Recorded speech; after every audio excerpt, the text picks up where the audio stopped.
கண்ணியத்திற்குரிய எல்லாம் அல்ல அல்லாஹ் ஜல்ல ஷானஹு தஆலாவின் நல்லடியார்களே, அல்லாஹுடைய பேரருளால் அவனுடைய மார்க்கத்தை அதன் தூய்மையான வடிவத்திலே அறிந்து கொள்ள வேண்டும் என்பதற்காக நாம் எல்லாம் இங்கே பெரும் திரளாக குழுமியிருக்கிறோம். இந்த நிகழ்ச்சியிலே இதுதான் இஸ்லாம் என்ற தலைப்பு எனக்கு தரப்பட்டிருக்கிறது. முஸ்லிம்களுக்கு மத்தியிலே இதுதான் இஸ்லாம் என்று சொல்லுகிற அளவுக்கு இந்த சமுதாயத்தினுடைய மார்க்க அறிவு இருக்கிற காரணத்தினால் இஸ்லாத்தை அதன் தூய்மையான வடிவில் அறிந்து கொள்ளாமல் தங்களுடைய அப்பன் பாட்டன்மார்கள் செய்த அனைத்தையும் இஸ்லாம் என்று நம்பி செயல்பட்டு வருகிற காரணத்தினால் இஸ்லாம் என்றால் என்னவென்று முஸ்லிம்களுக்கே சொல்ல வேண்டிய நிலை. இந்த தலைப்பு முஸ்லிம் அல்லாத மக்கள் மத்தியிலே இஸ்லாத்தை அறிமுகப்படுத்துவதற்கான ஒரு தலைப்பு. ஆனாலும் கூட பொட்டல் புதூர் போன்ற ஊர்களிலே வாழ்கிற முஸ்லிம்கள் பெரும்பாலும் பெயர் தாங்கிகளாக இருக்கிற காரணத்தினால் இஸ்லாம் என்றால் என்னவென்ற அடிப்படையான செய்தியையே அவர்களுக்கு விளக்க வேண்டிய ஒரு நிர்பந்தம் நமக்கு ஏற்பட்டிருக்கிறது. இதுதான் இஸ்லாம் என்பதை விளக்குவதற்கு முன்னால் எல்லோரும் ஏற்றுக்கொண்டிருக்கிற ஒரு அடிப்படையிலிருந்து, ஒரு உண்மையிலிருந்து இஸ்லாத்தை நாம் புரிந்து கொள்ள முடியும். ஒரு முஸ்லிம் அல்லாத ஒருவர் நம்மிடத்தில் வந்து இஸ்லாத்தை ஏற்றுக்கொள்வதாக சொல்கிறார். அவரை இஸ்லாத்திலே சேர்ப்பதற்கு, இணைத்துக் கொள்வதற்கு நாம் அவருக்கு என்ன செய்வோம்? அவர் என்ன செய்தால் இஸ்லாத்திலே சேர்ந்தவராக ஆவார் என்று கேட்டால் ஒவ்வொரு முஸ்லிமும் அதற்கு சரியாக விடையளித்து விடுவார். அவர் என்ன சொல்ல வேண்டும்? அஷ்ஹது அல்லா இலாஹ இல்லல்லாஹ் வ அஷ்ஹது அன்ன முஹம்மதர் ரசூலுல்லாஹ். அவ்வளவுதான். இந்த இரண்டு கொள்கைகளை அவர் முழங்கிவிட்டால் அவர் முஸ்லிமாக ஆகிவிடுகிறார். முஸ்லிம் அல்லாத ஒருவர் நான் இஸ்லாத்தை ஏற்றுக்கொள்கிறேன் என்று நம்மிடத்தில் வந்து சொன்னால் நம்ம என்ன சொல்லிக் கொடுக்கிறோம்? வணக்கத்திற்கு உரியவன் அல்லாஹுவை தவிர யாரும் இல்லை, முகமது நபி அவர்கள் அல்லாஹுடைய தூதர், இதை நான் மனப்பூர்வமாக ஏற்றுக்கொள்கிறேன் என்று ஒருவன் சொன்ன மாத்திரத்திலேயே அவன் முஸ்லிமாக ஆகிவிடுகிறான், இஸ்லாத்திற்குள்ளே நுழைந்து விடுகிறான். அப்ப இதுதான் இஸ்லாம் என்பதற்கு விட இதுதான். எது இஸ்லாம்? இஸ்லாம் என்றால் என்ன? அஷ்ஹது அல்லா இலாஹ இல்லல்லாஹ் என்பது இஸ்லாத்தினுடைய ஒரு பாதி, அஷ்ஹது அன்ன முஹம்மது ரசூலுல்லாஹ் என்பது இன்னொரு பாதி. இந்த ரெண்டை தவிர வேற எதையும் முஸ்லிமாக இருப்பதற்கு செய்ய வேண்டியதில்லை. அதற்கு பதில் சில கடமைகள் அவனுக்கு இருக்கிறது. செய்தால் முழு முஸ்லிமாக இருப்பான். அந்த கடமைகளை செய்ய தவறிவிட்டால் அரை முஸ்லிமாக, கால் முஸ்லிமாக இருப்பான். ஆனால் இஸ்லாத்தில் இருப்பதற்கு என்ன தேவை என்று சொன்னால் அஷ்ஹது அல்லா இலாஹ இல்லல்லாஹ் வ அஷ்ஹது அன்ன முஹம்மதன் அப்துஹு வ ரசூலுஹு அல்லது அஷ்ஹது அன்ன முஹம்மதர் ரசூலுல்லாஹ். அவ்வளவுதான். அப்ப இந்த இரண்டு விஷயங்களை புரிந்து கொள்ள வேண்டிய விதத்தில் நாம் புரிந்து கொண்டால்தான் நாம முஸ்லிம்களாக இருக்க முடியும். இந்த முதல் பகுதி எடுத்துக்கொள்வோம். வணக்கத்திற்கு உரியவன் அல்லாஹுவை தவிர யாரும் இல்லை. இதை சொன்னாதான் ஒருத்தர் இஸ்லாமில் ஆகுறான். இதை விளங்கி சொன்னா இஸ்லாம் ஆவானா? இந்த சொன்ன உடனே முஸ்லீம் ஆயிருவானா? ஒரு கிறுக்க இருக்கிறான், அஷ்ஹது அல்லா இலாஹ இல்லல்லாஹ்ங்கறான், முஸ்லீம் ஆயிருவானா? அவன் அஷ்ஹது அல்லா இலாஹ இல்லல்லாஹ்னு சொல்றான், முஸ்லீம் சொல்லுவான்? அவனை சொல்ல மாட்டான். ஏன்? அவன் விளங்கி சொல்லல, உள்ளத்துல ஏற்றுக்கொண்டு சொல்லவில்லை. நாம ஒரு கிளிப்பிள்ளையை வளர்க்கிறோம், அதுக்கு அஷ்ஹது அல்லா இலாஹ இல்லல்லாஹ்னு சொல்லி கொடுக்கிறோம், முஸ்லீம் ஆயிருமா? அது இஸ்லாத்துல ஒரு நம்பர்ல சேர்த்துக்க முடியுமா? முடியாது. அப்ப அஷ்ஹது அல்லா இலாஹ இல்லல்லாஹ் என்று சொல்வதை எப்படி சொல்லணும்? விளங்கி சொல்லணும், புரிந்து சொல்லணும், உள்ளத்துல அதன் மீது நம்பிக்கை வைத்து சொல்ல வேண்டும். அப்படி சொல்வது இஸ்லாத்தின் ஒரு பாதி. அஷ்ஹது அல்லா இலாஹ இல்லல்லாஹ் ஒரு பாதி, அஷ்ஹது அன்ன முஹம்மது ரசூலுல்லாஹ்ங்கிற இன்னொரு பாதி. அந்த ஒரு பாதி என்னவென்று சொன்னால், வணக்கத்திற்கு உரியவன் அல்லாஹ்வை தவிர யாரும் இல்லை என்பதை விளங்கி புரிந்து சொல்ல வேண்டும். இதுதான் நபிகள் நாயகம் ஸல்லல்லாஹு அலைஹி வஸல்லம் அவர்கள் பிரச்சாரம் செய்த கொள்கை. நபிகள் நாயகம் ஸல்லல்லாஹு அலைஹி வஸல்லத்திற்கு முன்னால் அல்லாஹ் அனுப்பிய எல்லா தூதர்களும், எல்லா இறை தூதர்களுமே இதைத்தான் மக்கள்கிட்ட போய் சொன்னாங்க. ஆதம் அலைஹிஸ்ஸலாம் அவர்களிலிருந்து நபிகள் நாயகம் ஸல்லல்லாஹு அலைஹி வஸல்லம் அவர்கள் வரை வந்தவர்கள்லாம் என்ன சொன்னாங்க? அஷ்ஹது அல்லா இலாஹ இல்லல்லாஹ் கூலு லா இலாஹ இல்லல்லாஹ் துஃப்லிஹூன். லா இலாஹ இல்லல்லாஹ் சொல்லுங்கள், வெற்றி பெறுவீர்கள். இதைத்தான் எல்லாருமே சொன்னாங்க. அந்த லா இலாஹ இல்லல்லாஹ்வை சொல்ல வேண்டிய விதத்தில் நாம் சொல்லி இருக்கிறோமா? ஏற்றுக்கொள்ள வேண்டிய விதத்தில் ஏற்றுக்கிறோமா? நம்ப வேண்டிய விதத்தில் நம்பி இருக்கிறோமா என்று பார்த்தால் இல்லை என்ற விடையைத்தான் இந்த பொட்டல் புதரை பொறுத்த வரைக்கும் நம்ம சொல்ல வேண்டும். இங்கு வாழ்கிற பெரும்பாலான மக்களை பொறுத்தவரை லா இலாஹ இல்லல்லாஹ் என்ற இந்த திருக்கலிமாவை விளங்க வேண்டிய விதத்தில் விளங்கவில்லை. ஏன்? வணக்கத்திற்குரியவன் அல்லாஹ்வை தவிர யாரும் இல்லை என்று வாயால் சொல்கிறார்கள், என்றோ மரணித்துவிட்ட ஒரு மனிதரை வணங்குகிறார்கள். 700 ஆண்டுகளுக்கு முன்னால் இந்த உலகத்திலே வாழ்ந்து மரணித்து போய்விட்டார் ஒருத்தர். அவர் அல்லாஹ்வுடைய தூதர் ஒண்ணும் கிடையாது. அவருக்கு அல்லாஹ்விடத்திலிருந்து எந்த விதமான வஹீயும் வந்தது கிடையாது. அவர் உண்மையிலே நல்லவரா கெட்டவரா என்பது கூட மறுமையில் அல்லாஹ் தீர்ப்பளிக்கும் பொழுதுதான் தெரியும். அப்படிப்பட்ட ஒருவரை கடவுளாக, கடவுளுக்கு மேலாக, அல்லாஹ்வுக்கு சமமாக, சில நேரங்களில் அதற்கு மேலாக வைத்து போற்றி வழிபடக்கூடிய காட்சியை இங்கே நாம் காண்கிறோம். அப்ப இதை என்ன கோளாறு வருகிறது? அல்லாஹ் மட்டும் வணங்கக்கூடிய நாம் எப்படி தர்காக்களை கட்டுகிறோம்? அங்கே சமாதியாக இருக்கக்கூடியவர்கள் எப்படி வணங்குகிறோம்? யானைக்கு கூட சமாதி எழுப்பி அதற்கு எப்படி விழா நடத்துகிறோம்? யானையுடைய கையில துதிக்கையில வாழைப்பழத்தை கொடுத்து வாங்கி அதை சாப்பிட்டால் குழந்தை பிறக்கும் என்று எப்படி நம்ம நம்புகிறோம்? என்றோ இறந்துவிட்ட ஒரு மனிதனுடைய பெயரால் உண்டியலிலே போடுகிற காணிக்கை அவருக்கு சேரும் என்று எப்படி நம்புகிறோம்? அவர் பெயரை சொல்லி கட்டப்பட்ட இடத்திலே நெற்றியை வைத்து நாம் எப்படி சஜிதா செய்கிறோம்? எப்படி அந்த இடத்திலே கையேந்து பிரார்த்தனை செய்கிறோம்? அப்ப வணக்கத்திற்குரியவன் அல்லாஹ்வை தவிர யாரும் இல்லை என்று சொல்கிறோம். ஆனால் என்ன செய்து கொண்டிருக்கிறோம்? அல்லாஹ்வை தவிர மற்ற ஒருவரை வணங்கிக் கொண்டிருக்கிறோம். ஒரு மனிதரை வணங்கிக் கொண்டிருக்கிறோம். அவர் நல்லவரா கெட்டவரா என்று கூட தெரியாத ஒரு மனிதரை வணங்கிக் கொண்டிருக்கிறோம். அதுக்குதான் இதுதான் இஸ்லாம் சொல்ல வேண்டி இருக்கிறது. அப்ப முதல்ல நீங்க தெரிந்து கொள்ள வேண்டும், ஒரு மனிதரை போய் நம்ம தர்கா கட்டி வணங்குறோம். தர்கான்னு ஒண்ணை எழுப்பி அவரை போய் வணங்குறோம். நல்ல மனுஷர், அவரு மகானு. முதல்ல அடிப்படையிலிருந்து வர்றதா இருந்தா ஒரு மனுஷனை நல்லவன் என்று நமக்கு சொல்ல அதிகாரம் இருக்கா? இவர் அல்லாஹ்வுக்கு நேசம் சொல்ல அதிகாரம் இருக்குதா? நம்ம வகையில நல்லவரானது நல்ல விட்டு போங்க. உங்கள்கிட்ட வாங்கின கடனை ஒழுங்கா திருப்பி கொடுத்தாருன்னா நல்ல வந்து போங்க. உங்க மகளை கல்யாணம் பண்ணி ஒழுங்கா நடத்துறாருன்னு சொன்னா நல்ல மருமகன் விட்டு போங்க. உங்க கடையில வேலை செய்யும் போது நாணயமா வேலை செஞ்சா நல்ல வேலைக்காரன்ட்டு போங்க. அல்லது உங்களுக்கு நல்ல முதலாளியா நடந்துக்கிட்டாருன்னு சொன்னா நல்ல முதலாளிட்டு போங்க. உங்களுக்கு சம்பந்தப்பட்ட விஷயத்தில் ஒருத்தர் நல்லவனாக கெட்டவனா நடந்தா அந்த முடிவு எடுக்கிற அதிகாரம் உங்களுக்கு இருக்கிறது.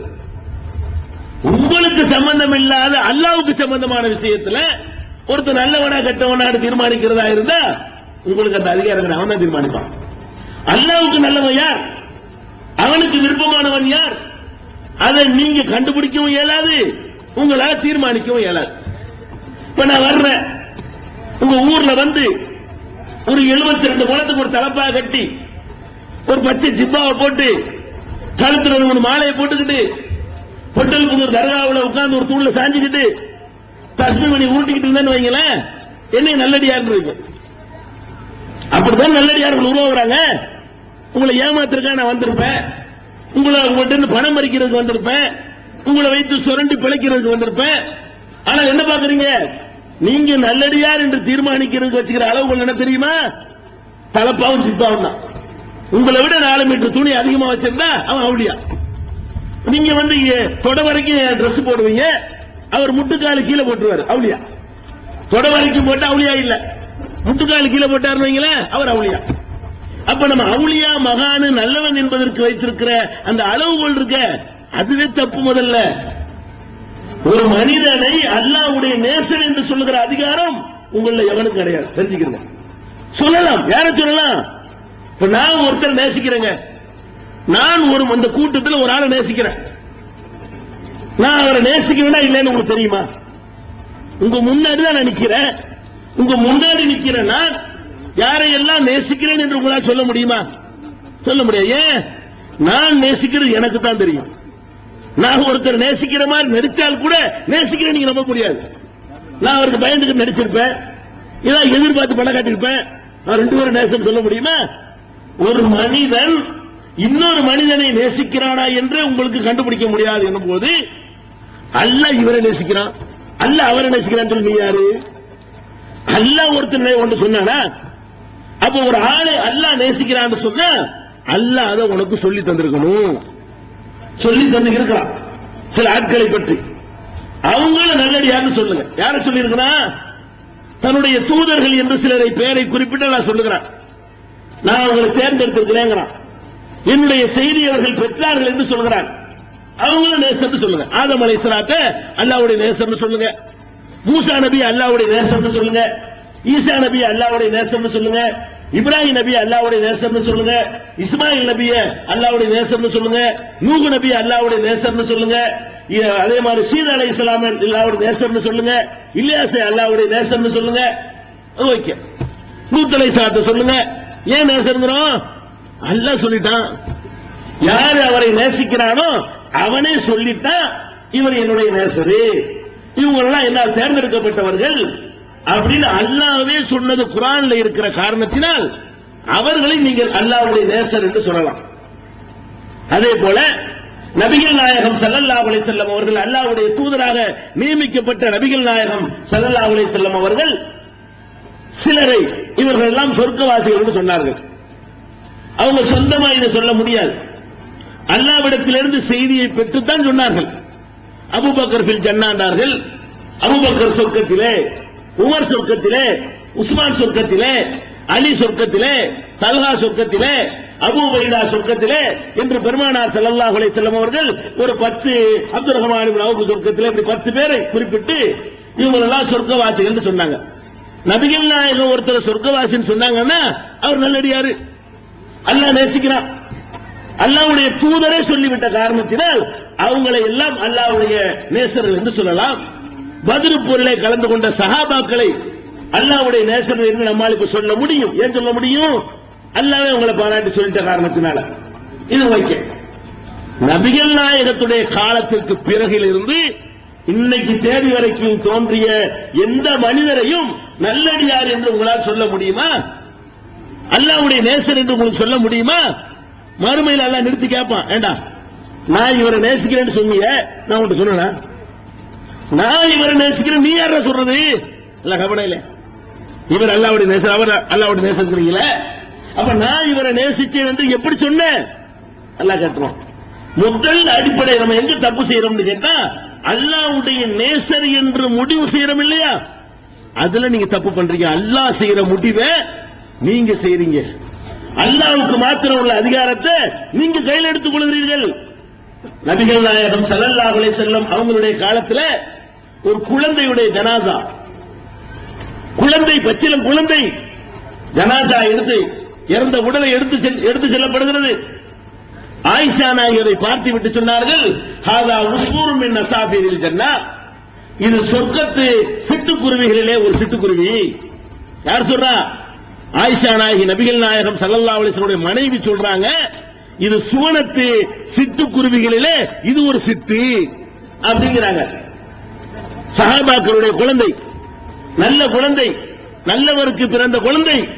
நபிகள் நாயகர் கேட்ட உடனே ஆயிஷா நிறுத்து, இது நம்ம வேலை கிடையாது, இதை நீ சொல்லக்கூடாது. சஹாபாக்களுடைய குழந்தை, நல்ல குழந்தை, நல்லவருக்கு பிறந்த குழந்தை. நபிகள் நாயகர் கேட்ட உடனே ஆயிஷா நிறுத்து, இது நம்ம வேலை கிடையாது, இதை நீ சொல்லக்கூடாது. இது பற்றிய முடிவை அல்லாஹ் தான் அறிவான். நீ எப்படி சொர்க்கவாசி சொல்ல போச்சத? அது சொர்க்கத்துக்கு போகும் என்று நீ எப்படி சொல்லலாம்? அதை அல்லாஹ் தான் தீர்மானிப்பான் என்று நபிகள் நாயகம் ஸல்லல்லாஹு அலைஹி வஸல்லம் அவர்கள் ஒரு குழந்தை விஷயத்திலே நமக்கெல்லாம் தாயாக இருக்கிற ஆயிஷா நாயகி ஜட்ஜ்மெண்ட் வழங்கிய பொழுது அந்த ஜட்ஜ்மெண்ட் வழங்குற வேலை உனக்கு கிடையாது. அது அவன் செய்வான். நீ எப்படி செய்யலாம்? ஆயிஷா நாயகிக்கு இல்லாத அதிகாரம் உங்களுக்கு கிடைச்சிருச்சா? ஆயிஷா நாயகிக்கு ஒரு குழந்தை சம்பந்தமாக தீர்ப்பு சொல்லுகிற அதிகாரம், நல்ல குழந்தை, சொர்க்கத்துக்கு போற குழந்தை என்று சொல்லுகிற அதிகாரம் இல்லை என்று சொன்னால் நீங்க எப்படி அவர் நல்லடியார் இவர் நல்லடியார் இருந்தீங்க? இன்னும் சொல்ல போனால் ஆயிஷா நாயகியாவது கண்ணால இந்த குழந்தையை பார்த்தார்கள். நீங்கள் நல்லடியார்னு சொல்றீங்களே, அவங்க கண்ணால பாத்தீங்களா? ஷாவுல மீது ஆண்டவர் மகான்கிறீங்களே, அவரை பாத்தீங்களா?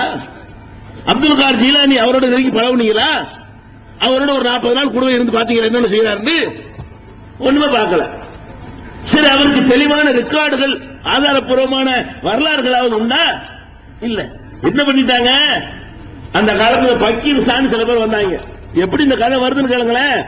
அப்துல் கார் ஜிலானி எப்படி சீனுக்கு வர்றாருன்னு கேட்டா, இந்த பக்கீர் சாக்கள் பிச்சை எடுத்து கொட்டடிச்சுட்டு வருவாங்க. இவங்க படிக்கிற பாட்டு பூரா எப்படி இருக்கும்னா, இந்த முஹிதீன் அப்துல் கார் ஜிலானி என்று அவரை என்ன செய்வாங்க, தந்தானியில் பிறந்தோரே அப்படின்னு படிப்பாங்க.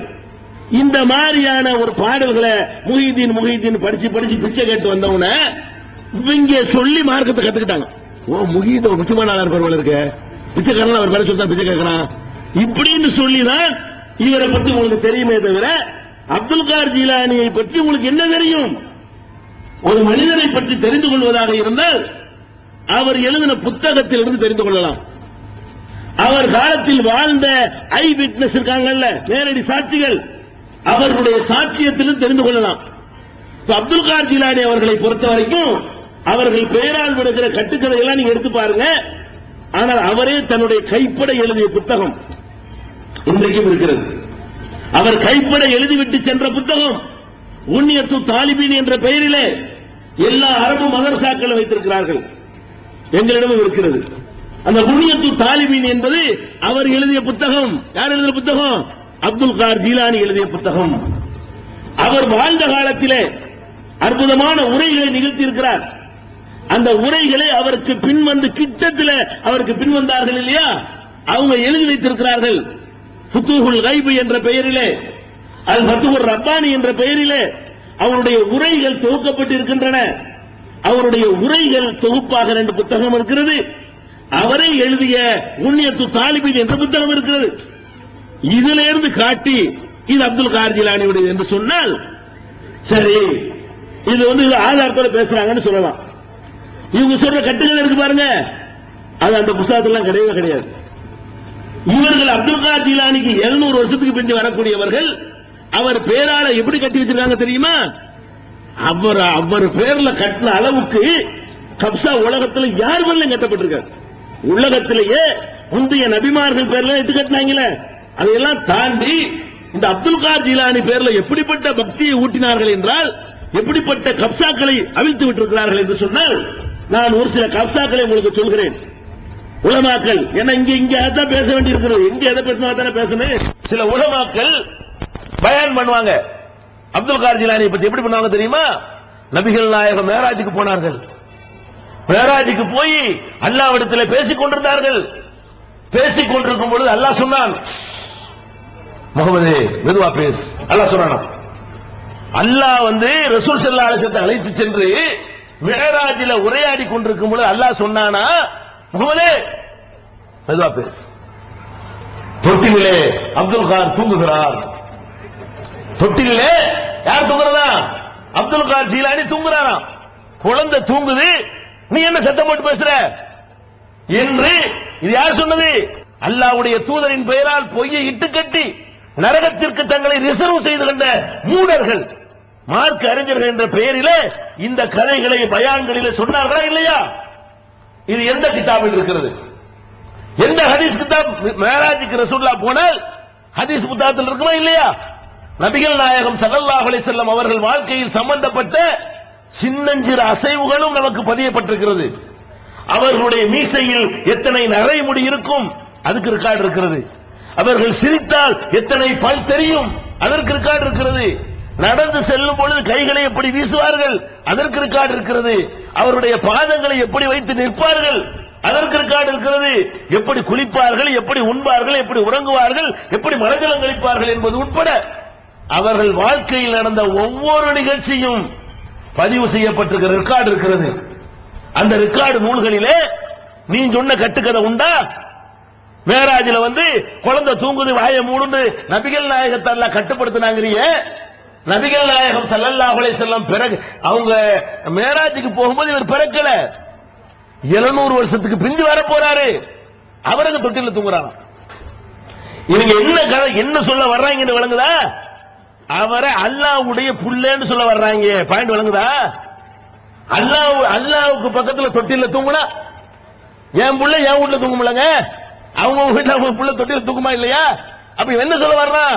முகமது நீ தூதர் தான், இவர் என் புள்ள, என் புள்ளைக்கு முகத்துல டிஸ்டர்ப் பண்ற மாதிரி சத்தம் போட்டு பேசாத, என் புள்ள தூங்குதா இல்லையா? பாவிகளா, இந்த மாதிரி கதைகள் தானே உங்களுடைய தர்காக்களுக்கு அடிப்படை. குர்ஆன் அடிப்படையா? ஹதீஸ்கள் அடிப்படையா? இந்த கட்டுக்கதை அடிப்படை. அப்துல் காதர் ஜீலானிக்கு தஸ்தகீர் என்ற ஒரு பெயர். தஸ்தகீர் தெரியுமா? தஸ்துனா என்ன? தஸ்துனா கை, பார்சில. தஸ்துங்கிற வார்த்தை பார்சி மொழி. தஸ்து என்றால் என்ன? கையின் அர்த்தம். தஸ்தகீர், கீர்னா பிடித்தவர் அர்த்தம். கீர்னா என்ன? ஜஹாங்கீர், உலகத்தை பிடித்தவர். சொல்லுமா இல்லையா? ஜஹான்னா உலகம், ஜஹாங்கீர் என்றால் உலகத்தை பிடித்து ஆட்சி பண்ணவர். ஆலம்கீர், ஆழத்தையே அடக்கி ஆண்டவர். சொல்றீங்களா இல்லையா? பாதாங்கீர் வேற, அது வேற அர்த்தம். அப்ப அந்த மாதிரியான வார்த்தை இது தஸ்தகீர். தஸ்துனா என்ன? கை, கீர்னா பிடித்தவர். ஏன்பா தஸ்தகீர் பேர் வச்சு தெரியுமா? அல்லாஹ்வும் அப்துல் காதர் ஜிலானி வாக்கிங் போனாங்களாம். கலங்க உலமாக்கல்ங்கிற பேர்ல இந்த மூடர்கள் நம்ம அப்பம் பாட்ட காலத்துல விட்டு அவுத்த கப்சா இது. அல்லாஹ்வும் அப்துல் காதர் ஜிலானி வாக்கிங் போயிட்டு இருந்தாங்களாம். அப்ப என்ன பண்ணாங்கன்னா அல்லாஹ் வலிக்கு விழுந்துட்டானா. வலிக்கு விழுந்த உடனே முஹீதினே கையப்படி தஸ்தகீர் கையப்படினா முஹீதின் கையை பிடிச்சு அல்லாஹ் தூக்கி விட்டானா. அதான் தஸ்தகீர், கையை பிடித்தவர். தஸ்னா கைங்க. நீங்க சிரிக்கிறீங்க, இதாடா இஸ்லாம்? அது யாரு முஹீதி? யாரு முஹீதிங்கிற? ஒரு மனுஷன், என்றைக்கோ மரணித்து விட்ட ஒரு மனிதன். ஒரு மனிதனை போய் அல்லாஹ்வை கையை பிடிச்சு தூக்கி விட்டாங்கிற அளவுல உனக்கு மூளைச்சலவை செய்து மூடர்களாக ஆக்கி இருக்கிறார்களே, அந்த கட்டுக்கதையில் தானே இந்த தர்காவுக்கு அடிப்படை. அல்லாஹ்வுடைய கை எப்ப பிடிச்ச சொல்ல முடியுமா உனக்கு? இதெல்லாம் அப்துல் காதர் ஜிலானி பேரால் நடந்த கப்சாக்கள். அவர் பேரால என்னென்ன பண்ணாங்கன்னு கேளுங்க. ஒரு குழந்தை, ஒரு இளைஞன் இறந்து போயிட்டானா அவர் வாழும்போது. அப்துல் காதர் ஜிலானி வாழும்போது ஒரு இளைஞன் இறந்து விட்டானா. அவங்க அம்மா முறையிட்டாங்களாம். யார்ட்ட? அப்துல் காதர் ஜிலானிட்ட. எனக்கு ஒரு புள்ள தான், என் புள்ள இறந்து போயிட்டான், நீங்க தான் எப்படியாவது காப்பாத்தனே அப்படின்னு சொன்னாங்களாம். உடனே என்ன பண்ணாரா? இவர் இப்படி எட்டி பார்த்தாரா, எங்க மேல ஆகாயத்தை பார்த்தாரா. யாரு? அப்துல் காதர் ஜிலானி. பார்த்தா அந்த இஸ்ராயல் ஒருத்தர் மாணவர் இருக்கா. இஸ்ராயல் பேர்ல மாணவர் கிடையாது முதல்ல. இஸ்ராயல் என்ன பண்றாரு? கதையில வருது. இஸ்ராயல் என்ன பண்றாரா? கூடையில உயிரெல்லாம் அள்ளி போட்டுக்கிட்டு, அன்னைக்கு ராத்திரி பிடிச்ச உயிரெல்லாம் அள்ளி போட்டுக்கிட்டு கூடையில கொண்டு போயிட்டு இருக்கிறாராம். மீன் முக நினைச்சுக்கிட்டாங்க, நெத்தலி மீன் அள்ளிட்டு போற மாதிரி உயிர் அள்ளிக்கிட்டு போறாராம். அள்ளிக்கிட்டு போறோம்னு பார்த்தாராம். இஸ்ராயல், இந்த புலான் இந்த பையனோட உயிரை விட்டுட்டு போ. அங்கிருந்து கமாண்ட் பண்றாரு.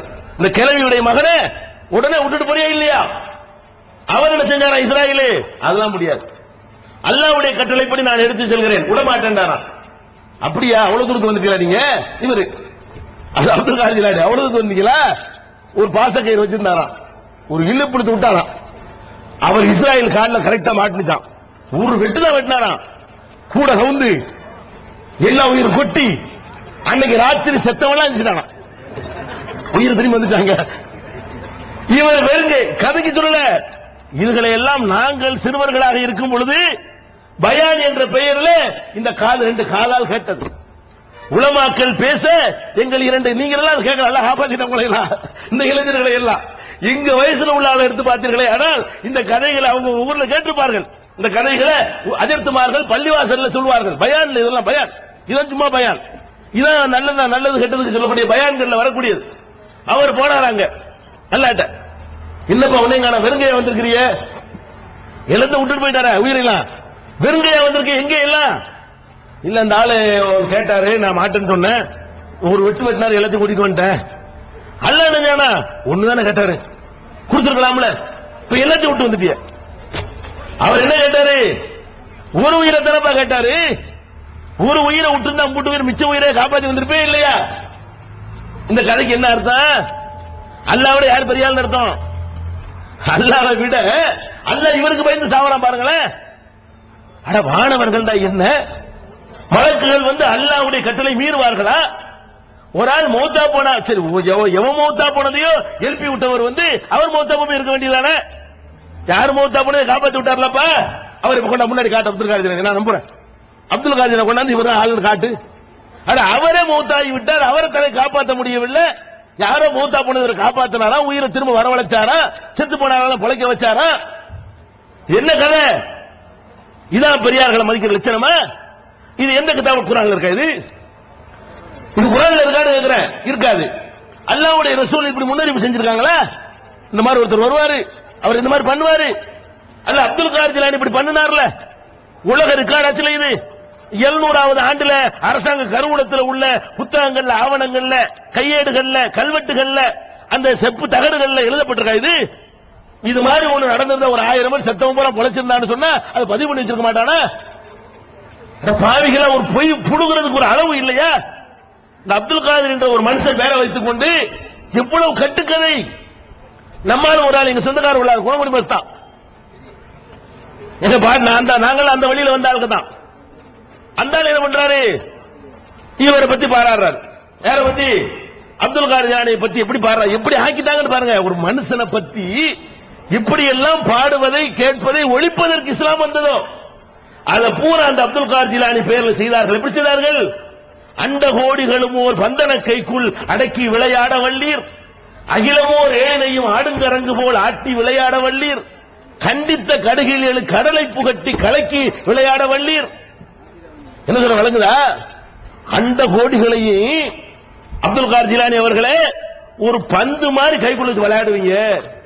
எங்களுக்கு தான் அண்ட கோடி பெருசா தெரியும், இந்த சூரியன் சந்திரன் எல்லாம் ஒரு பந்து தான், உங்களுக்கு பூந்து விளையாடுவீங்க, புட்பால் விளையாடுவேங்கிறார். அண்ட கோடிகள் எல்லாம் போட்டு செய்வீங்க. ஒரு நாளைக்கு பூமியை வச்சு பந்தடிப்பீங்க, ஒரு நாளைக்கு சூரியனை வச்சு பந்தடிப்பீங்க, பந்து அடிச்சிருவீங்கல்ல, நீங்க லேசப்பட்ட ஆளா அப்படிங்கிறாரு. அதோட நிப்பாட்டல, கண்டித்த கடுகில், சின்ன கடுகுல கண்டித்தன சின்ன அர்த்தம். கண்டித்த கடுகில், சின்ன கடுகே சின்னது, அதுல சின்னதான். கடுகு வாங்கி அதுல ஒரு சின்னதா இருக்கும்ல, அதை எடுத்துக்கிட்டு வர அவரு. கண்டித்த கடுகில் 7 கடலை புகட்டி, சின்ன கடுகு எடுத்துக்கிட்டு 7 கடலை கொண்டாந்து, கடல் இருக்குல்ல, கடல் 7 கடல் இருக்குல்ல, அரபிக் கடல், பசிபிக் கடல், இந்த 7 கடல் தண்ணியும் கொண்டாந்து அந்த சின்ன கடுகுக்குள்ள புகுத்தி அவ்வளவு தண்ணி அதுக்குள்ள அடைச்சிருவாராம். அடைச்சிட்டு உள்ளுக்கு நீங்கள் நுழைஞ்சுக்கிட்டு போய் பூந்து விளையாடுவீங்க. கண்டித்த கடுகில் 7 கடலை புகட்டி கலக்கி விளையாட வல்லீர். உள்ளுக்கு மட்டும் தண்ணி விட மாட்டாராம், உள்ளுக்கு இவரும் சேர்ந்து போய்கிட்டு பூந்து விளையாடுவாராம். அப்ப கடுகுக்குள்ள 7 கடல், அதுக்குள்ள இவரு பூந்து விளையாடுவாரு. எங்க இருக்கிறீங்க? இந்த மாதிரி இதிகாசங்களும் புராணங்களும் தேவைன்னு சொன்னா இதுக்கு மேல வண்டி வண்டியா வச்சுக்குது. போங்க, இதை விட்டுட்டு போ. கடல் பசிபிக் கடல், இந்த 7 கடல் தண்ணியும் கொண்டாந்து அந்த சின்ன கடவுக்குள்ள புகுத்தி அவ்வளவு தண்ணி அதுக்குள்ள அடைச்சிருவாராம். அடைச்சிட்டு உள்ளுக்கு நீங்கள் நுழைஞ்சுக்கிட்டு போய் பூந்து விளையாடுவீங்க. கண்டித்த கடுகில் 7 கடலை புகட்டி கலக்கி விளையாட வல்லீர். உள்ளுக்கு மட்டும் தண்ணி விட மாட்டாராம், உள்ளுக்கு இவரும் சேர்ந்து போய்கிட்டு பூந்து விளையாடுவாராம். அப்ப கடுகுக்குள்ள 7 கடல், அதுக்குள்ள இவரு பூந்து விளையாடுவாரு. எங்க இருக்கிறீங்க? இந்த மாதிரி இதிகாசங்களும் புராணங்களும் தேவைன்னு சொன்னா இதுக்கு மேல வண்டி வண்டியா வச்சுக்குது. போங்க, இதை விட்டுட்டு போ. இது என்னடா உனக்கு மேல எழுதி வச்சுக்கிறான்டா எவனும். எந்த மார்க்கத்தில் இருக்கிற இந்த கதையில போட்டி போட போறீங்களா மற்ற சமுதாயத்தோட? எதை போட்டி போட? நீ உன்னுடைய ஓரிரை கொள்கையில் போட்டி போடு, யாரும் நிக்க முடியாது. உன்னுடைய சட்டத்திட்டங்கள்ல போட்டி போடு, யாரும் கிட்ட வர முடியாது. உன்னுடைய கொள்கை கோட்பாடுடைய அதனுடைய தூய்மையை எடுத்து சொல்லு. யார் அசைக்க முடியாது. நீ என்ன பண்ற? கட்டுக்கதைகளை கப்சாக்களை மார்க்கம் என்று ஏற்றி வைத்திருக்கிறாய். ஒரு மனுஷனுக்கு இதெல்லாம் செய்ய இயலுமா? ஒரு கடலுக்குள்ள 7 கடல் போகுமா? இது எப்படி இது ஒரு மார்க்கம் நினைக்கிறீங்க? இந்த மாதிரி எல்லாம் கூத்துகள் பார்த்தோம். எந்த அளவுக்கு ஆயிடுச்சுன்னு சொன்னா, உங்க ஊர்களில் பள்ளிவாசல் இருந்தா தெரியும். பள்ளிவாசல் என்ன பேருங்க? என்ன பேர் வைப்பீங்க பள்ளிவாசல் பேரு? மைதினாண்டவர் பள்ளி. பள்ளிவாசல் அல்லாவை தொழுவதற்கு பள்ளிவாசலை கட்டிவிட்டு எங்க ஊர் பள்ளிவாசலுக்கு அதான் பேரா இருந்துச்சு. அல்லா இப்ப திருத்திட்டா நிறைய மக்களை. இப்ப பெரிய பள்ளி சின்ன பள்ளின்னு மாத்தியாச்சு. இப்ப அல்லா கொஞ்சம் சேஞ்ச் ஆக்கி இருக்கிறான். ஒரு 10 வருஷத்துக்கு முன்னாடி போனீங்கன்னு சொன்னா ஒவ்வொரு தர்காவுக்கும் தனித்தனியா இருக்கு. தர்கா இல்லாத பள்ளிவாசல் இருக்கு பாருங்க. அந்த பள்ளிவாசலுக்கு என்ன பேருன்னா முஹிதீன் ஆண்டவர் பள்ளிவாசல். அவர் பள்ளிவாசல் அது. அல்லாவை வணங்குவதற்கு கற்ற பள்ளிவாசலுக்கு சகட்டு மேடிக்கு வச்ச பேர். இன்னைக்கும் எத்தனையோ ஊர்களுடைய நற்றுப்பேர்ல இருக்கிறது. வடகரில் இருக்கா? வடகரில் மாத்திரமல்ல, எத்தனையோ ஊர்களில் இருக்கிறது. என்ன இருக்கிறது? அல்லாஹ் வணங்குற ஒரு பள்ளிவாசலை கட்டிவிட்டு அதுக்கு பேர் மொய்தீன் ஆண்டவருக்கு பள்ளிவாசல். எங்க ஊர்கள்ல, என்னுடைய சொந்த ஊர்ல கூட அப்துல் கார் ஜிலானிக்கா நேர்ச்சி செய்வார்கள். நேர்ச்சி செஞ்சு அப்துல் கார் ஜிலானி தர்கா இல்லை எங்க கொண்டு கொடுக்கிறது? ஊர்ல உள்ள தர்காவுக்கு நேர்ச்சி பண்ண தர்காவை கொண்டு ஊத்தி விடலாம். அது மார்க்கத்தில் கூட அது ஒரு விஷயம். எங்க அம்மாவெல்லாம் அறியாமையில் இருந்த காலத்துல அப்துல் கார் ஜிலானிக்கு மண்ணெண்ணை வாங்கி ஊத்துற நேர்ச்சி பண்ணிடுவாங்க. பள்ளிவாசல் கொண்டு ஊத்தி சொல்லுவாங்க. பாயிண்ட் வழங்குதா?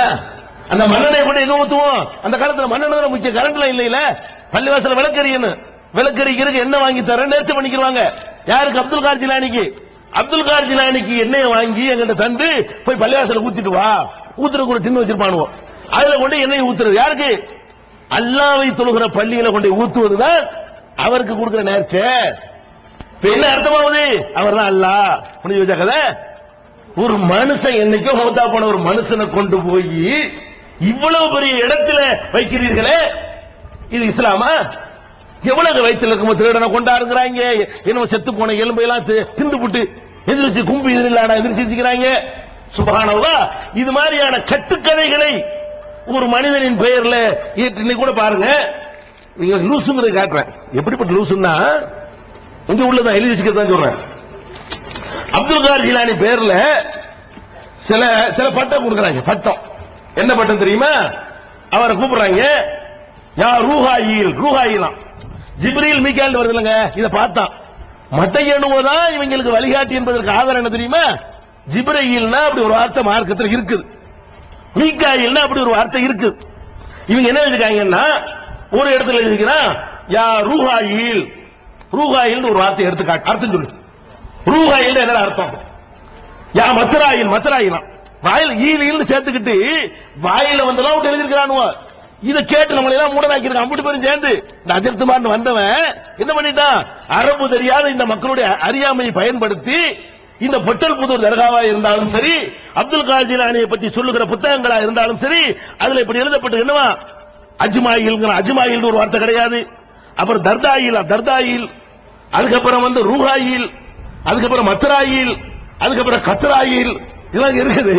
மத்ராயில், கத்ராயில், அதுக்கப்புறம் லவ்மாயில், அதுக்கப்புறம் என்னன்னா அம்லாயில், ஷர்தாயில், ஹம்ராயில். அவர் பேரு சுத்தி எழுதி பார்த்து போய் சுத்தி எழுதிருக்கா? இந்த வார்த்தைக்கு மாத்திரம் நீ அர்த்தம் சொல்லி நீ சொல்லு. நான் கேட்கிறேன். உனக்கு எழுதி தந்தாலும் கூமுட்ட அவன்கிட்ட போய் இந்த வார்த்தைக்கு என்னடா அர்த்தம்? சர்த்தா இல்ல என்னடா, ஹம்ரா இல்ல என்னடா, வாயில வந்தது போட்டு ஈலுங்கிறானுங்க. இந்த ஜிப்ரீல் மீகாயில். சுப்ஹானல்லாஹ். எவ்வளவு பெரிய மூடர்களாக நம்மளை ஆக்கிட்டாங்க பாத்தீங்களா? பாமாயில் எழுது எழுதுங்க. சுப்ஹானல்லாஹ். விநாயகர் எழுதுமோ சொல்லிடாது எழுதுவாங்க. எதுக்கு சொல்றேன்னு கேட்டா, இந்த மாதிரி எல்லாமே எழுதி நம்மளை கெடுத்து விட்டார்கள். அன்பு சகோதரர்களே, முதல்ல வழங்கிக் கொள்ள வேண்டும். அப்துல் கார் ஜிலானி அவர்கள், நான் அவரை கூட சொல்லல, அவரை பத்தி ரெக்கார்டு படி அவரை எடுத்து பார்த்தோம்னா அவர் ஒரு நல்ல மனிதர். என்ன நல்ல மனிதர்? அவர் தன்னுடைய குன்யத்து தாலிபின் என்ற நூலில் சொல்கிறார். என்ன சொல்கிறார் தெரியுமா?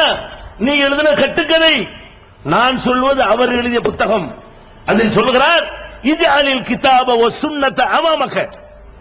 குர்ஆனையும் சுன்னத்தையும் நபி வழியையும் உனக்கு முன்னே வைத்துக் கொள். அவர் கைப்பட எழுதினது கட்டுக்கதை இல்ல.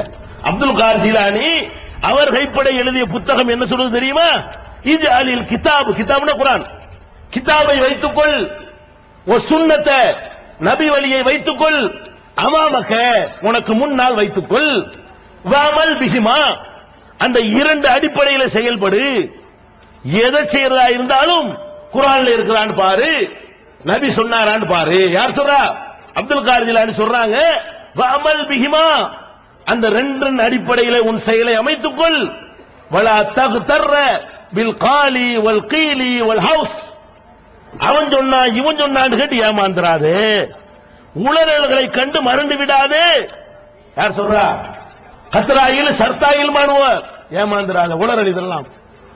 அர்த்தத்துக்கு அதை உனக்கு முன்னாடி குர்ஆனை வைத்துக்கொள், உனக்கு முன்னாடி நபி வழியை வைத்துக்கொள், அந்த ரெண்டு அடிப்படையில செயல்படு என்று இப்ப நாங்க சொல்றோமே. நாங்கள் எதை சொல்கிறோமோ அதைத்தான் அப்துல் காதர் ஜிலானி சொன்னார். மாற்றி சொல்வதாக இருந்தால் அவர் எதை சொன்னாரோ அதைத்தான் நாங்க சொல்லிக் கொண்டிருக்கிறோம். இப்ப அப்துல் காதர் ஜிலானி வந்தார்னு வைங்க, நம்ம அப்துல் காதருக்கு ஏற்பட்ட கதி அவருக்கு ஏற்படும். ஆமா, சந்தேகம் கிடையாது. நம்ம பொட்டல் போது அப்துல் காதர் இருக்காருங்க, நீக்கி வச்சிருக்காங்க ஊரை விட்டு. அடே அப்துல் காதர் ஜீலானி இப்ப வந்தால் என்ன சொல்வார்? அட பாவிகளா, கிதாபை தரப்ப முன்னாடி வச்சுக்கிற சொன்னேன், சுன்னத்தை தானே முன்னாடி வைக்க சொன்னேன், அந்த ரெண்டு அடிப்படையிலான செயல்பட சொன்னேன், கட்டுக்கதைகளை கேட்காதுன்னு சொன்னப்பா, ஏன்டா அந்த மாதிரி பண்றீங்கன்னு கேட்டா முதல்ல இந்த அப்துல் காதர் ஜீலானி நீக்கிட்டுவாங்க. போடு 500 ரூபாய் பராதம், சலான் சொன்ன 1000 ரூபாய் பராதம், அதை காட்டி கொடுத்தா அவனுக்கு 500 ரூபாய் பரிசா. இந்த ஊர்லங்க நாம அப்துல் காதர் சகோதரர் ஊர் நீக்கம் பண்ணிருக்காங்க. ஊரை நீக்கிவிட்டு அவர்கிட்ட யாராவது ஜாமா வாங்கின 1000 ரூபாய் ஃபைனு, காவல்துறை அதிகாரிகளை குறித்துக் கொள்ளுங்கள். கம்பி என்ன வைக்கும் அவ்வளவு பேரையும் தெரிஞ்சுக்கிறீங்க. இங்க உள்ள நிர்வாகம் நடத்திட்டு இருக்கீங்க, லேட் ஆகும். நாங்க அதுக்குள்ள காய்கள் நடத்திக்கிட்டு இருக்கிறோம். இந்த ஊர் நீக்கம் போட்டது கையெழுத்து போட்டாலும் தண்டோரா போட்டாலும் அவன் சொன்ன தண்டோரா போட்டிய அவனே விட மாட்டோம். எல்லாம் கம்பி என்ன ஒரு மனுஷன் பேசுற தடுக்க ஜனநாயகத்தில் இடம் உண்டா நாட்டு சட்டத்தில்? இந்த சட்டத்தை மீறிய மூத்தவள்ளிகள், பெரியவர்கள், நிர்வாகிகள், அஜர்த்துமார்கள், தூண்டிவிட்டவர்கள், கையெழுத்து போட்டவர்கள் மினிட்டு கிணத்துல இருந்து அழிச்சு விட தெரியாம இதோட வாபஸ் வாங்கிக்க. இல்லை என்று சொன்னால் சுப்ரீம் கோர்ட்டுடைய கதவு வரைக்கும் தட்டி இந்த காரியத்தை அப்துல் காதருக்கு நீங்கள் செய்த அநீதிக்கு நீதி கேட்குவோம், சட்டையை கலட்டி உங்களை உள்ள தள்ளுவோம். சந்தேகமே கிடையாது. நினைச்சிட்டு இருக்கீங்களா?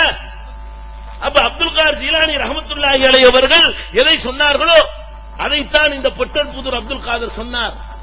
அதுக்கு தான் இந்த பரிசு. ஊர் நீக்கமா யாராவது அப்துல் காதருக்கு சலான் சொன்னதை பார்த்து இன்னாரு அப்துல் காதருக்கு சலான் சொன்னாரு காட்டி கொடுத்தா அவருக்கு 500 ரூபாய் பரிசு. ரொம்ப மூர்க்கம். அபூ ஜஹலை எல்லாம் வென்ற மூர்க்கம். நிக்கும் நினைக்கிறீங்களா? இந்த உருட்டல் மிரட்டல்கள் 25 ஆண்டுகளாக பார்த்து வருகிறோம். நாகூரில் பார்க்காத மிரட்டலா? தொழுது கொண்டிருந்தவனை தூக்கி கொண்டே ஹவுலில் போட்டார்கள். இன்னைக்கு போடுவியா கை இருக்கும் முறிச்சிட மாட்டோம். அன்னைக்கு நாகூர்ல செஞ்சீங்க. பேசிக் கொண்டிருக்கும் பொழுது சேர்களை விட்டு எடுத்து லைட்டை உடைத்தார்கள், என்னை தாக்கினார்கள், வந்திருந்த மக்கள் மீது அடக்குமுறை செய்தார்கள். 20 ஆண்டுகளுக்கு முன்னாடி. இன்னைக்கு செய்தியா? நாகூர்ல கூடு பார்க்க ஆள் இல்லை. இன்னைக்கு அல்ல என்ன ஆகிட்டான்? தேர் இழுக்கிறதுக்கு வேற சமுதாய மக்களை கூட்டிட்டு வர அளவு கேவலப்பட்டு போய்விட்டீர்கள். ஒரு முஸ்லீம் அதை சீண்டுவது இல்லை, பெண்கள் கூட்டம் குழுமுவதில்லை, முஸ்லிம் பெண்கள். காலமா நினைச்சுக்கிட்டு இப்படி ஓட நினைக்கிறீங்களா? அப்துல் காதர் மட்டும் தனியா இருப்பார் நினைக்கிறீங்களா? நிர்வாகமே கையில் வரும். இன்ஷா அல்லாஹ் மக்கள் மாறுவார்கள், நிர்வாகம் கையில் வரும். அப்துல் காதர் ஜீலானி ரஹ்மத்துல்லாஹி அலைஹி அவர்கள் சொன்னதை நல்லா கவனியுங்கள். அல்லாஹ்வுடைய வேதத்தை முன்னால் வைத்துக்கொள், அல்லாஹ்வுடைய தூதருடைய சுன்னத்தை வைத்துக்கொள் என்று சொன்னார்கள். அந்த அப்துல் காதர் ஜீலானி மொழியிலேயே உங்களுக்கு நான் சொல்கிறேன், நீங்கள் தர்காவை கட்டி வைத்திருக்கிறீர்கள். இதற்கு நீங்கள் என்ன செய்ய வேண்டும்? யார் பெயரில் கட்டுகிறீர்கள்? அந்த பெரியாருடைய அப்துல் காதர் ஜீலானியுடைய பெயரில் கட்டுகிறீர்கள். அவர் தன்னுடைய நூலில் எழுதி இருக்கிற அளவுகோல் படி சுன்னத்தை நபி வழியை முன்னால் வைத்து பார்த்தால் தர்கா கட்ட அனுமதி இருக்கா? நஹா ரசூலுல்லாஹி ஸல்லல்லாஹு அலைஹி வஸல்லம் அய்யுப்னல் குபூர், சமாதிகள் கட்டப்படுவதை நபிகள் நாயகம் ஸல்லல்லாஹு அலைஹி வஸல்லம் அவர்கள் தடை செய்தார்கள். சஹீஹ் முஸ்லிம்ல இருக்கிற ஆதாரபூர்வமான ஹதீஸ். நஹா ரசூலுல்லாஹி ஸல்லல்லாஹு அலைஹி வஸல்லம் அய்யுஜஸ்ஸல் குபூர், சமாதிகள் பூசப்படுவதை நபிகள் நாயகம் ஸல்லல்லாஹு அலைஹி வஸல்லம் அடியோடு தடை செய்தார்கள். இதான் நபி வழி. அப்துல் காதர் ஜீலானி ரஹ்மத்துல்லாஹி அலைஹி அவர்களை நீங்கள் மதிப்பதாக இருந்தால் உங்களுடைய கைகளால் இதை அப்புறப்படுத்த வேண்டும். ஒரு மனிதரை மதிப்பது என்பது அவருடைய கட்டளைக்கு கொடுக்கிற மதிப்பில் தான் இருக்கிறது. அவர் சொல்வதை கேட்காமல் மேடை போட்டு பாராட்டுவதில் அவருக்கு மதிப்பு கிடையாது. அவர் சொல்லுகிறார், அப்துல் காதர் ஜீலானி சொல்கிறார், குர்ஆன்ல உள்ளபடி நட, நபிகள் நாயகம் சொன்னபடி நட. நபிகள் நாயகம் சொன்னது இது. உனக்கு திராணி இருந்தால் உங்களை வழிகெடுத்த அந்த உலமாக்கள், உங்களை நான் குறை சொல்ல மாட்டேன், உங்களை வழிகெடுத்த அந்த மூட உலமாக்களை கொண்டு வா. இப்படி தர்கா கட்டலாம் ஆதார் தரத்து காட்டு. உனக்கு திராணி இருந்தா நான் 2 தர்கா சேர்த்து கட்டி தந்து போறேன். ஆதாரம் காட்டு. நபிகள் நாயகம் நான் சொல்றேன், ஆதாரம் காட்டி விட்டேன்.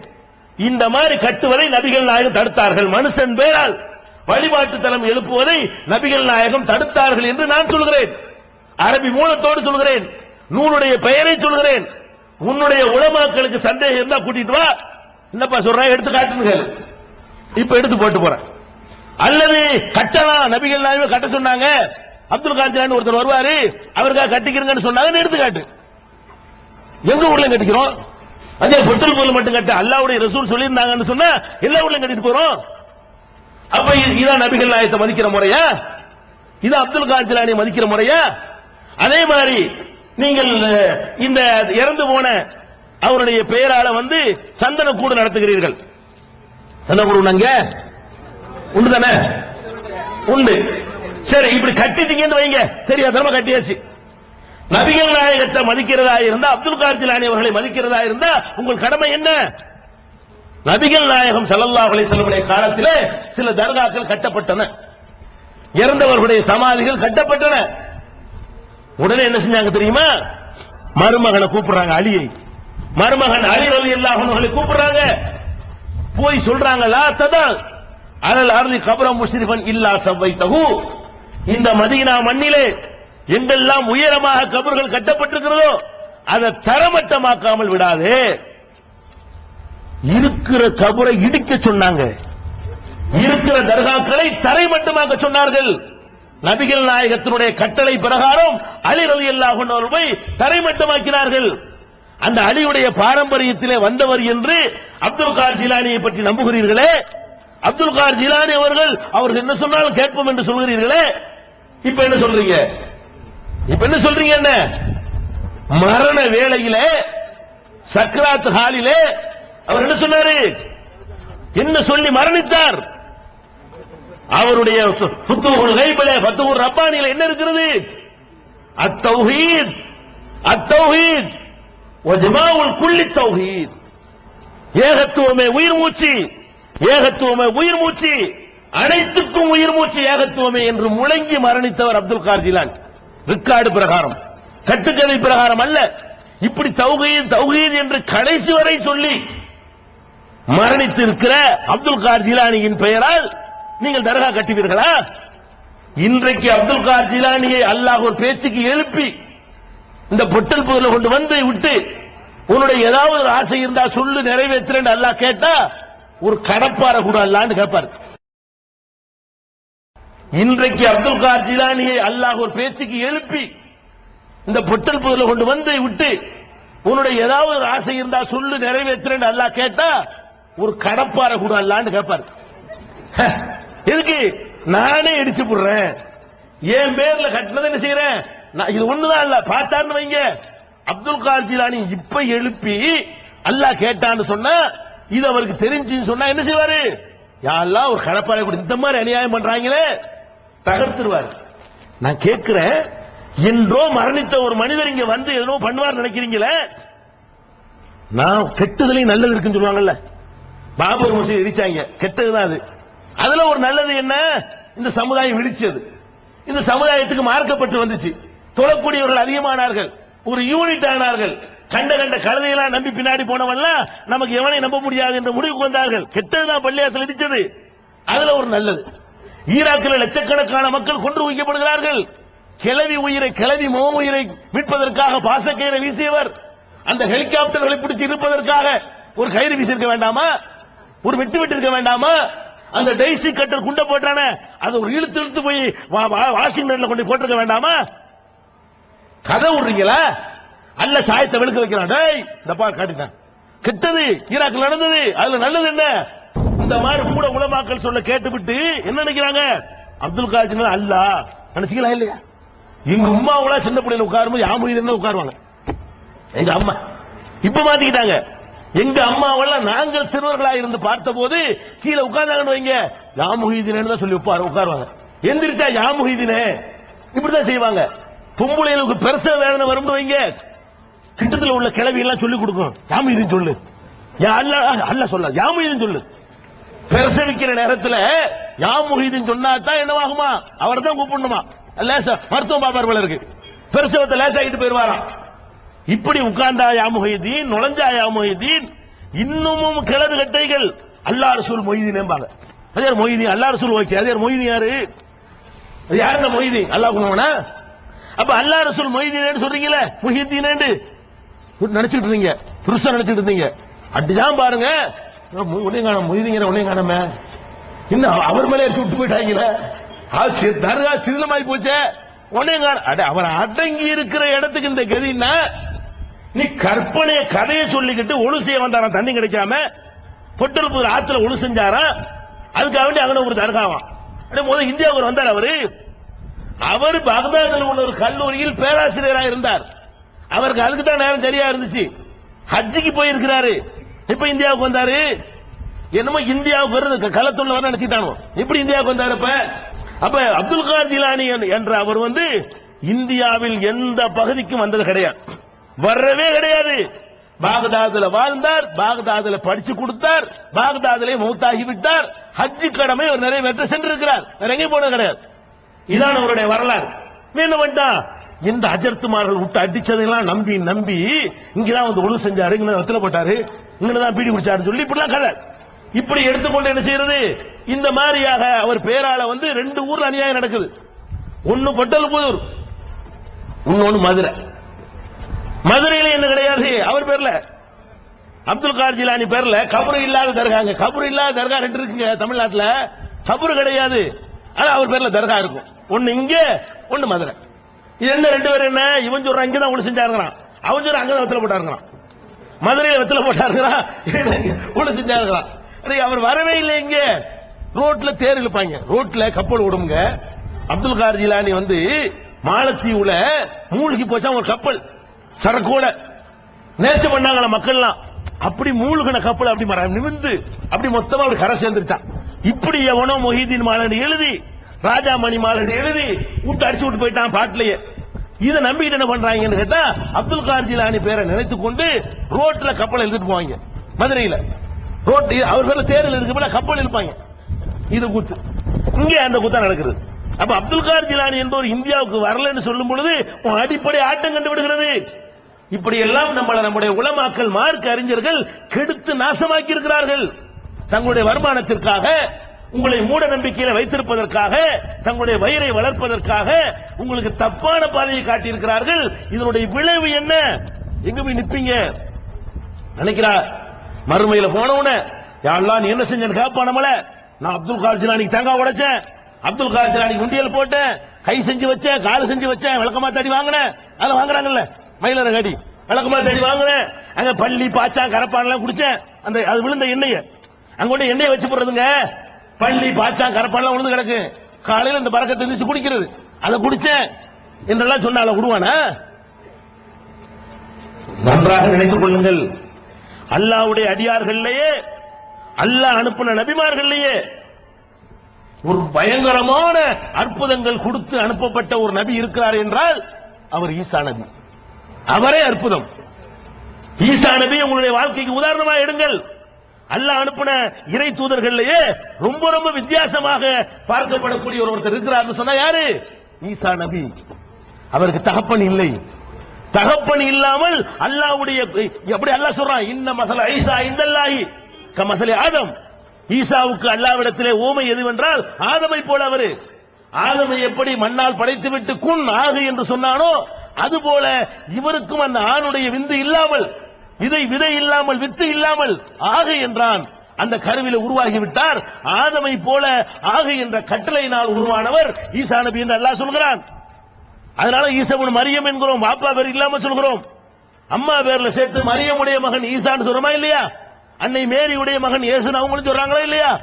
அவ்வளவு பெரிய சிறப்பு தகப்பன் இல்லாமல் ஒருவர் ஜனிக்கிறது என்பதே ஒரு அதிசயம். எல்லா மனுஷனும் மூத்தாயிட்டான். அவர் மூத்தாகாமல் உயர்த்தப்பட்டு இனிமேல் வந்து மூத்தா போகிறார். 2000 வருஷமாக உயிரோடு இருக்கிறார் என்ற சிறப்பு அவருக்கு தான் இருக்கிறது. தந்தை இல்லாமல் பிறந்தார் என்ற சிறப்பு அவருக்கு இருக்கிறது. இன்னமும் சாகவில்லை என்ற சிறப்பு அவருக்கு இருக்கிறது.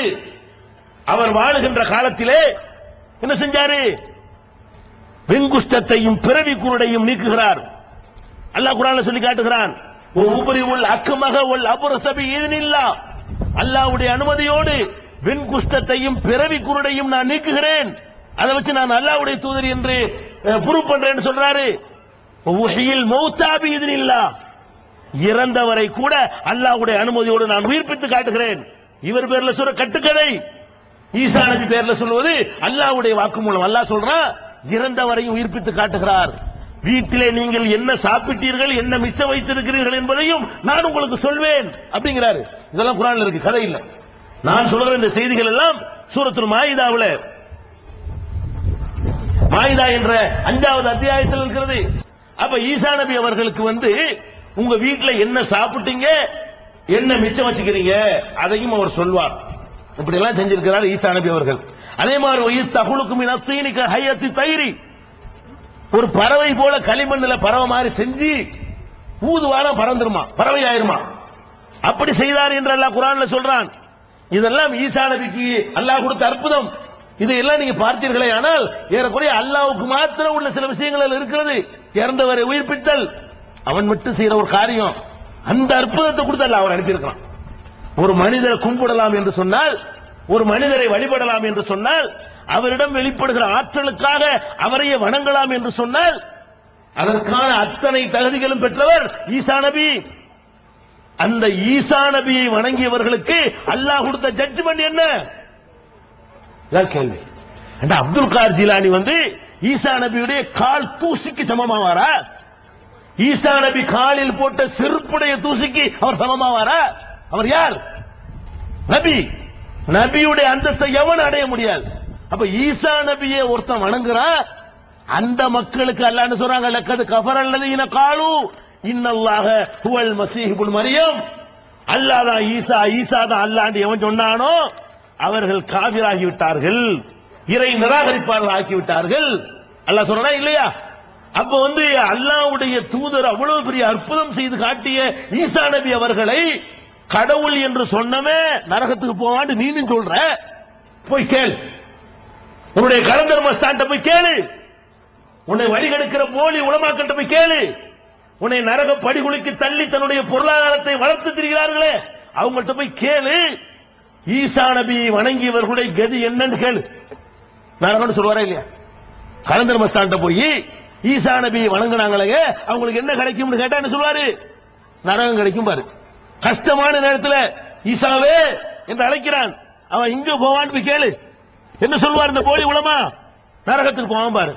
அப்ப ஈசா நபியை கூப்பிட்டா நரகம், அப்துல் கார் ஜிலானி கூப்பிட்டா சொர்க்கமா? ஏத்துக்கிறதா? லாஜிக் சரியா வருதா? இது உங்க அறிவுக்கு பொருந்துதா? இதை விட அவன் எவ்வளவு தேவையில்லைங்க. உங்களை விட அப்துல் கார் ஜிலானி நல்லவரா கெட்டவரான்னு அல்லாஹ் ஜட்ஜ் பண்ணி இனிமேல் பண்ண வேண்டும். அவர் பேர்ல சொல்ற கட்டுக்கதைக்கு ஆதாரம் இல்லை. ஈசா நபி நல்லவர் என்று இப்பவே நான் சொல்வேன். நீங்கள் சொல்ல யாரும் சொல்லி ஆக வேண்டும். அவருடைய அற்புதம் கட்டுக்கதை இல்லை, நடந்தது என்று அல்லாஹ் சொல்கிறான், படைத்த இறைவன் சொல்கிறான். அப்படிப்பட்ட ஒருத்தரை பார்த்து பிரமிச்சு தகப்பன் இல்லாம பிறந்ததை பார்த்துட்டு அல்லாஹ்வுடைய குமாரன் என்று சொன்னால் விட மாட்டேங்கிறான். சொல்லிருவியா நீ? எனக்கு புள்ளம்பியா? அல்லாஹ் கேட்கிறான். வானங்களும் பூமியும் வெடித்து சிதறுகிற வார்த்தையை இவர்கள் சொல்கிறார்கள். அல்லாஹ் சொல்றான், இவங்க சொல்ற அந்த வார்த்தை எனக்கு புள்ளங்கிறாங்களே, எப்படி சொல்றாங்க? அப்படி கொதிக்கிறான் அல்லாஹ். அப்ப ஈசா நபி அவர்களை இப்படி நினைத்தவர்களுடைய கதியை ஒரு பக்கம் பாருங்கள். அந்த ஈசா நபியை மறுமை நாள்ல அல்லாஹ் பிடிச்சு நிப்பாட்டுவான். அதான் முக்கியமான பாயிண்ட். நினைக்கிறீங்கல்ல, நம்ம ஷேக் அப்துல் கார் ஜிலானி நம்மள அப்படி கையை பிடிச்சி வாங்க, பட்டல் புதுர் ஆட்கள்லாம் வாங்க, தனியா வாங்க, உங்களை கூட்டிட்டு போயிடுறேன் அப்படிதான் நினைக்கிறீங்க? அதுதான் இந்த கூத்து பண்றீங்க, அதுக்குதான் இந்த அக்கிரமத்தை செய்யறீங்க. அதுக்குதான் நரகத்தினுடைய படுகொலிக்கு போற அவ்வளவு வேலையும் செய்து கொண்டிருக்கிறீர்கள். ஈசா நபியை பற்றி அல்லாஹ் சொல்கிறான், இது கால அல்லாஹு யா ஈசா. இனிமே தான் நடக்க போகுது. இது நான் சொல்லக்கூடிய இந்த சம்பவம் இன்னும் நடக்கவில்லை. நம்மளை எல்லாம் அழித்த பிறகு, திரும்ப வந்த உலகத்தை எல்லாம் உயிர்ப்பிச்ச பிறகு, நம்ம எல்லாரும் மகசர்ல நிக்கிற நேரத்தில் நடக்கிற ஒரு காட்சி. அந்த காட்சி அல்லாஹ் நம்ம திருந்திக் கொள்வதற்காக முன்னாடியே சொல்லி தர்றான். நாளைக்கு நடக்க போறத இன்னைக்கு நமக்கு எடுத்து காட்டுறான்ல. சின்ன பிள்ளைக்கு கதை சொல்லி புரிய வைக்கும்ல, நேரடியா சொன்னா புரியுமான கூமுட்டையா இருக்கிறாங்க, கெடுக்கிறதுக்கு மஸ்தான்களா இருக்கிறாங்க, இவங்களுக்கு கதை மூலமா சொல்லுவோம் அப்படின்னு சொல்லி அல்லாஹ் என்ன சொல்றான்னு கேட்டா, இது கால அல்லாஹு, அல்லாஹ் சொல்ல இருக்கிறான், அதை நினைத்து பார். அல்லாஹ் கேட்க இருக்கிறான் மறுமை நாள்ல. எப்படி கேட்பான்? யா ஈசா இப்னு மரியம். குர்ஆன் வசன கதை இல்ல, நான் சொல்வது குர்ஆனுடைய வசனம். யா ஈசா இப்னு மரியம், மரியமுடைய மகன் ஈசாவே. அல்லாஹ் கூப்பிடுவானா மறுமை நாள்ல. நம்ம எல்லாம் நிப்போம், ஈசாவும் நிப்பாரு. ஓய் யார் அந்த மரியமுடைய மகன்? வா. அல்லாஹ் கூப்பிடுவான். யார் அந்த மரியம் மகன்? ஈசாவே வா. வந்துருவாரு. அல்லாஹ் கேட்பான், அந்த குல்தலின்னாஸ், நீதான் மக்களுக்கு சொன்னாயா? அவர்கிட்ட விசாரணை நடக்குது. எல்லாரும் வச்சுக்கிட்டு எல்லாரும் பார்க்கிற விதமாக விசாரணை நடக்குது. எப்படி நடக்குது? அந்த குல்தலின்னாஸ், இந்த மக்களுக்கு எல்லாம் நீ தான் சொன்னியா? இத்தகிதுனி வ உம்மிய இலாஹைனி மின் தூனில்லாஹ், அல்லாஹ்வை விட்டுவிட்டு என்னையும் என் தாயையும் கடவுளாக ஆக்குங்கள் என்று சொன்னாயா? அல்லாஹ்வுக்கு தெரியும் அவர் சொல்லலன்னு. விசாரிக்கணுமா இத? அவர் சொல்லல அல்லாஹ்வுக்கு தெரியும், நமக்கு தெரியுதுங்க. அவர் சொல்லவில்லை என்று நமக்கு தெரியும், படைச்ச இறைவனுக்கு தெரியும். அல்லாஹ் எது கேட்கிறான் தெரியுமா? அவரை கூப்பிட்ட உடனே உள்ள சந்தோஷமா நிப்பாங்க. யாரு? கடவுள் குமாரன்னு சொன்னவங்க, கடவுளுடைய பொண்டாட்டின்னு சொன்னவங்க, கடவுள் நம்மளை காப்பாத்த எல்லாம் சந்தோஷமா நம்ம ஆள் வந்துட்டாரு, நம்ம ஆள் வந்துட்டாரு, ஹீரோ வந்துட்டாரு, காப்பாத்த போறாரு நினைக்கிறதுக்கா வேண்டி வேணும் எல்லாம் விசாரிக்க. அவனுக்கு தெரியல, மண்டையில் அடிக்கிறதுக்கு எல்லாம் ஒரு டெக்னிக் வச்சிருக்கான். அந்த டெக்னிக் தான் இது. இவர் கூப்பிட்டு விசாரிச்ச உடனே பூரிப்பா நிப்பாங்க. வந்து விட்டார். இப்ப பாருங்க, நம்ம முதல்ல போக போறோம். என்ன கேட்பான்? நீ தான் சொன்னியா? அவர் என்ன சொல்வாரு? சுப்ஹானக யா அல்லாஹ், நீ எந்த குறையும் இல்லாத நீ தூய்மையானவன்.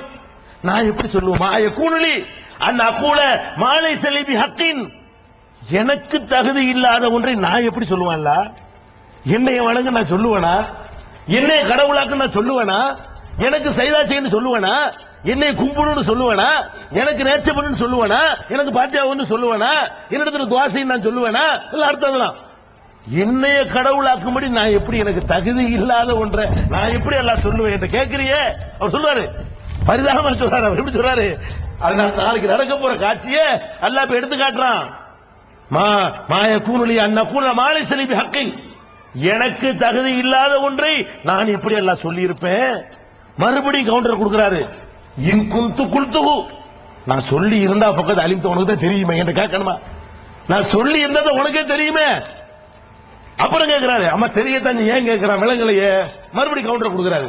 தாழ்வு மாபி நப்சி வல ஆளவு மாபி நப்சிக்க. யா அல்லாஹ், என் மனசுல உள்ளது உனக்கு தெரியும், உன் மனசுல உனக்கு தெரியும், ஏன் கேட்கிறேன் விலங்கலையே.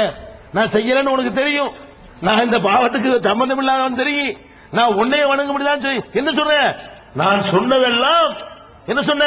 அனேபுதுல்லாஹ், அல்லாஹ் வணங்குங்கள், வேற எதையும் வணங்காது. இதைத்தானே அல்லாஹ் நான் சொன்னேன், உன்னையத்தானே வணங்க சொன்னேன். ஒரு காலம் அப்படி சொல்லலையா?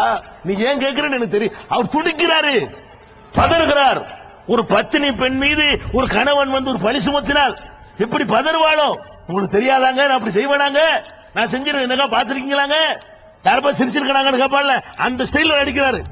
அல்ல என்ன அல்ல என்னை கேட்கிறேன், நான் அப்படி சொல்லுவேன், உன்னை வணங்க சொன்னான்ல இப்படிங்கிறாரு. அதுக்கப்புறம் என்ன செய்யறாரு தெரியுமா? பாப்பா அப்பதான் சந்தோஷமா, என்னோட இப்படி கையை கழுவுறாரு. இவரு கையை கழுவிட்டார, நான் தான் சொன்னேன்னு சொல்லுவாரு, நம்மளை பிடிச்சி கூட்டிட்டு போவாருன்னு பார்த்தா இவர் என்ன பண்றாரு? அந்த போடு இந்த மாதிரி இறங்கி பேசுறாரு. அதுக்கப்புறம் சொல்லுவாரு, இன்துஅஸிபுஹும் ஃபஇன்னஹும் இபாதுக. யா அல்லாஹ், இவங்களை போட்டு நீ மிதிச்சா, இவங்களை தண்டித்தால் உன் அடிமைகள் என்ன வேணாலும் செஞ்சுக்க, நான் வரமாட்டேன். யாருக்கு வரமாட்டேன்? என்னை கடவுள்டாங்க இல்ல, கடவுள் பிள்ளைண்டாங்க இல்ல, என்கிட்ட பிரார்த்திச்சாங்க இல்ல, என்கிட்ட தேவைகளை கேட்டாங்க இல்ல, எனக்கு நேர்ச்சை பண்ணாங்க இல்ல, எனக்கு கும்பிட்டாங்க இல்ல, உன் அடிமை எவ்வளவு? உன் அடிமை. அவர்களை என்ன வேணாலும் பண்ணிக்க. நான் உலகத்துல வாழும் போதெல்லாம் அவங்களை கண்காணித்துக் கொண்டிருந்தேன். உலகத்துல நான் அவங்களோட இருக்கிற காலத்துல எல்லாம் குன்து அலைஹிம் ஷஹீதன் மாதும்து ஃபீஹிம், நான் அவங்களோட இருக்கும்போது கண்காணிச்சுட்டு இருந்தேன். எவன்டா சொல்றது, யாரா சொல்றது கேட்பேன். என்னை நீ கைப்பற்றின பிறகு என்கிட்ட கடை நான் என்ன பண்ணுவேன்? என்னை கூட்டிட்டு போன பிறகு அவங்க ஏதாவது பண்ண நானா பொறுப்பாடல அப்படின்னு அவர் சொல்லிவிடுவாராம். இதெல்லாம் பாய்ந்து இந்த வசனம் இறங்கிய உடனே நபிகள் நாயகம் ஸல்லல்லாஹு அலைஹி வஸல்லம் சொல்றாங்க, என் உம்மத்தினரே, என் சமுதாயத்தவரே, ஈசா நபியை விசாரித்தது போலத்தான் என்னையும் அல்லாஹ் விசாரிப்பான். இந்த விசாரணை ஈசா நபிக்கு மட்டும் விளைக்கிறீங்க. ஈசா நபியை விசாரிக்கிறது அல்லாஹ் சொல்றான் குர்ஆன்ல. நபிகள் நாயகம் ஸல்லல்லாஹு அலைஹி வஸல்லம் சொல்றாங்க, என் சகோதரர் ஈசாவை விசாரிப்பது போலவே அல்லாஹ் என்னையும் விசாரிப்பான். என்ன விசாரிப்பான்? முகமதே, நீ தான் பொட்டல் புதூர்ல தர்கா கட்ட சொன்னாயா? கேட்பான் அல்லாஹ். நீ தான் சொன்னியா? நீ தான் அங்க வந்து இல்லாத கபருக்கு தர்கா கட்ட சொன்னாயா? தேர் எடுக்க சொன்னாயா? உண்டியல் வைக்க சொன்னாயா? கொடிமரை ஏத்த சொன்னாயா? காணிக்க வாங்க சொன்னாயா? பாத்தியாடி ஏமாத்த சொன்னாயா? எண்ணெயை குடிக்க சொன்னாயா? அங்க போய் படுக்க சொன்னாயா? பைத்தியங்களை கட்டி போட சொன்னாயா? நோயாளிகளை நோய் தீர்ப்பார் என்று சொன்னாயா? எல்லாம் கேட்பான்ல. இந்த உம்மத்தில் நடந்த ஒவ்வொன்றுக்கும் அல்லாஹ் கேட்பான். நீ தான் சொன்னியான்னு கேட்பான். அவங்க சொல்லுன்னு தெரியும் அல்லாஹ்வுக்கு. ஓய் நடப்பாக ரசூலுல்லாஹ் வந்து விட்டார்கள். நம்ம பட்டெழுப்பதை பத்தி கேட்கும் பொழுது, ஆமா என் பேரப்புள்ள அப்துல் கார் ஜிலானிக்கு அதான் நான் அதை சொன்னேன். நினைக்கிறா அப்படி என்னுடைய பேரப்புள்ள அப்படிதான் சொல்லி அதை விட்டுருக்காங்க. பேரப்பிள்ளை அப்துல் கார் ஜிலானி ரெக்கார்டா வச்சுக்கிற, சரி பேரப்பிள்ளை இருந்தால செலவு கொடுத்துருவானா? அவங்க நினைச்சிட்டு இருக்கிறாங்க நம்ம பேரப்பிள்ளைய காப்பாத்த போறாரு. இப்ப பேரப்பிள்ளை சீடர்களை காப்பாத்த போறாங்கன்னு ரசூலுல்லாஹ் என்ன பண்ணுவாங்க? சுப்ஹானல்லாஹ், யாருல இருந்து அநியாயமா இருக்கு. நான் அப்படி சொல்லவே இல்லையே, நான் தெளிவா எல்லாம் அடிச்சுவாங்க. அப்பதான் ரசூலுல்லாஹ் சொல்லுவாங்க, எது சொல்லுவாங்க? நீ தான் தர்கா கட்ட சொன்னியா? தர்கா கட்ட சொன்னா மருமகனுக்கு இடிக்க சொல்லிக்கிற சொல்லுவாங்கல்ல. ரசூலுல்லாஹ் கேட்டு சொல்லுவாங்க, தர்கா கட்ட சொன்னா ஏன் மருமகனை அனுப்பி வேற அனுப்பினா கூட ஏதாவது அவளுடைய சாபம் வந்து பயந்துருவாங்கன்னு சொல்லி என் சொந்த மருமகனை பிடிச்சி அனுப்பி போய் இடிச்சு சொல்லிட்டு வந்த அனுப்பியிருக்கேன். நான் கட்ட சொன்னா நான் சொல்லவே இல்லையே. மௌத்தா அவருக்கு 5 நாளைக்கு முந்தைய கூட சொன்ன சொல்லுவாங்களா இல்லையா? நபிகள் நாயகம் ஸல்லல்லாஹு அலைஹி வஸல்லம் மௌத்தா அவருக்கு 5 நாளைக்கு முந்தி பேசின பேச்சு பூரா இந்த தர்கா தான். ரசூல் ஸல்லல்லாஹு அலைஹி வஸல்லம் கடைசி காலத்துல ஒருத்தன் என்னத்துக்கு பேசுவான்? இப்ப நானே கடைசி காலத்துல எதை பேசுவேன்? எனக்கு எது முக்கியமோ நான் போக போறேன்னு கன்ஃபார்மா எனக்கு தெரிஞ்சு போச்சுன்னு வைங்க. தெரியாது, அது அல்லாஹ்வுடைய ரசூலுக்கு அல்லாஹ் அந்த நேரத்தை கற்றுக் கொடுத்திருந்தான் ஒரு உத்தேசமா. நெருங்கி விட்டது இதாஜா ரசூலுல்லாஹ் இறக்கி நமக்கெல்லாம் சொல்ல முடியாது. தெரிஞ்சுன்னு பேசிக்க வைங்க. நாளை கழிச்சு நான் மௌத்தா போறேன்னா என்ன செய்வேன்? இவன் 4 இவன் தரனு, இவன் 5 காசு தரணும் பேசுவானா? எதை பேசுவேன்? அந்த ஆள்கிட்ட ஒரு 3 லட்சம் ரூபா இருக்கு, இந்த ஆள்கிட்ட ஒரு 2 இப்படிதான் சொல்லுவேன். பெரிய விஷயத்த பேசுவோம். நமக்கு நாளை கழிச்சு மௌத்து வர போகுதுன்னு சொன்னா நம்ம எதை பேசுவோம்? எது நமக்கு ரொம்ப முக்கியமாக படுகிறதோ அதை பேசுவோம். நபிகள் நாயகம் ஸல்லல்லாஹு அலைஹி வஸல்லம் மௌத்து நெருங்கிருச்சு, நல்லா தெரிஞ்சு போச்சு. இந்த கிட்டத்துல வந்துரும், 2-3 நாளைக்கு தான் வண்டி ஓடும், ஒரு 5-6 நாள்ல போயிருவோம் என்கிற அறிகுறிகள் வந்த பிறகு கடைசி 5 நாள்ல எந்திரிக்கிறாங்க, மூர்ச்சா வராங்க, எந்திரிக்கிறாங்க, தண்ணி எடுத்து குடிக்கிறாங்க, மறுபடியும் மயங்குறாங்க, மறுபடியும் தெளிவு இப்படி நடந்துட்டு இருக்கு. துளுகின்னு வர்றாங்க, அது துளிக்க முடியல, மேல உட்கார்ந்து துளுகுறாங்க, மறுபடியும் போயிடுறாங்க, மறுபடியும் ஒரு தொழுகை வர்ற மாதிரி தெரியுது, துறை தொங்க விட்டுறாங்க, நீங்க தொழுகிறங்க. இப்படி ரொம்ப அதாவப்பட்டு இருக்கிறாங்க. அந்த நேரத்தில் ஆயிஷா நாயகியுடைய மடியில் சாய்ந்து கொண்டு நபிகள் நாயகம் ஸல்லல்லாஹு அலைஹி வஸல்லம் சொன்ன பொன்மொழிகள் என்ன?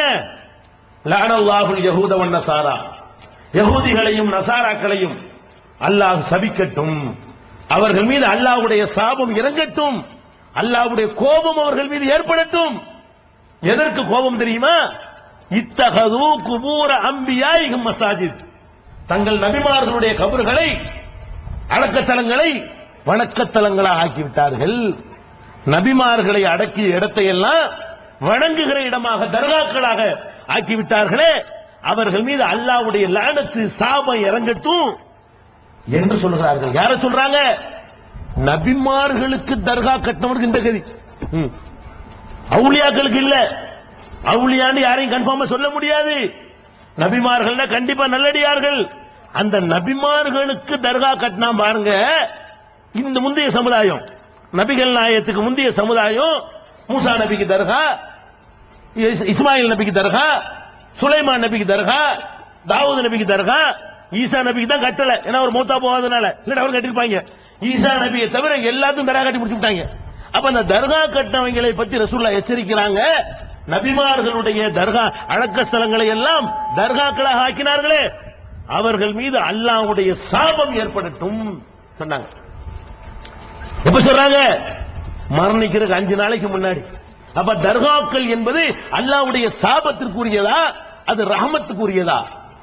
ஒரு ஊர்ல தர்கா இருந்தால் அல்லாஹ்வுடைய கோபம் அங்கே இறங்குகிறது அர்த்தம், அல்லாஹ்வுடைய ஆத்திரம் இறங்குகிறது அர்த்தம், அல்லாஹ் கட்டுமையாக கோபிக்கிறான் என்ற அர்த்தம். ஏன் சாபம் அர்த்தம்? நான் போடுற சாபமா அது? நீங்க போடுற சாபமா? அல்லாஹ்வுடைய ரசூல் சொல்றாங்க. நீங்க நல்லா சொந்த காரணத்துக்கு சொல்லிடுவோம், அல்லாஹ்வுடைய ரசூல் வாயில வருது சாபம் உண்டாகட்டும். அப்படிப்பட்ட ஒரு எச்சரிக்கையை சொல்றாங்க.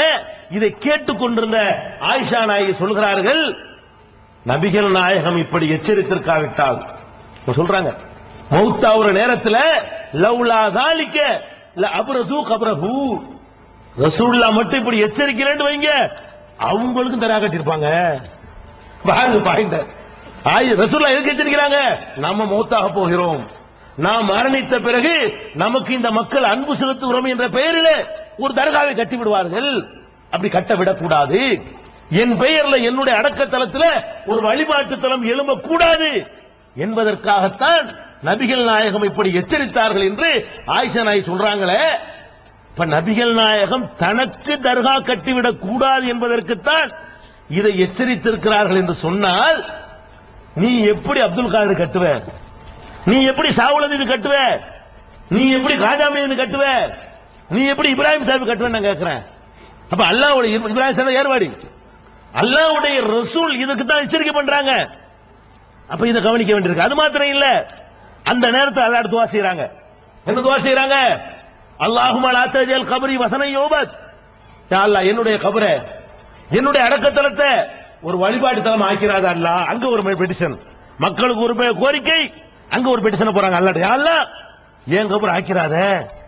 இன்னைக்கு பாக்குறவங்க அவங்க துவாவை, அந்த தூய்மையான துவாவை அல்லாஹ் ஏற்றுக்கொண்டதை பாக்குறீங்களா? ஹஜ்ஜுக்கு போனவங்க இருக்கிறீங்களா? யாராச்சும் இருந்தா கைது கோபம் இருக்கிறீங்கல்ல? அரபு நாட்டுக்கு சும்மா போய் மதீனாவுக்கு போனவங்க இருக்கிறீங்களா? இருக்கிறீங்களா? அங்க போய் ரசூலுல்லாஹ்வுடைய அடக்கத்தலத்தில் நின்று கொண்டு அதை நோக்கி நீங்க கையை எந்த நடக்கும்? பூசை நடக்குமா? பூசை விழுவுமா? ரசூலுல்லாஹ்வுடைய அடக்கத்தலத்தில் நீங்க போய் நின்று கொண்டு ரசூலுல்லாஹ்வே புண்ணிடுவான். போலீஸ் சுருத்தி நிப்பாங்க, போலீஸ் நிப்பாட்டி வச்சிருப்பான், அடி பிச்சு எடுத்துறான். என்னடா அங்க கேட்கறான், அல்லாட்ட கேட்கறான், அங்க எடுத்துட்டு போடான்றான். இந்த அல்லாட்ட கேட்கிற நீங்க கேட்கிற. அப்ப ரசூலுல்லாஹ் துவா ஏத்துக்கலாம் பாத்தீங்களா?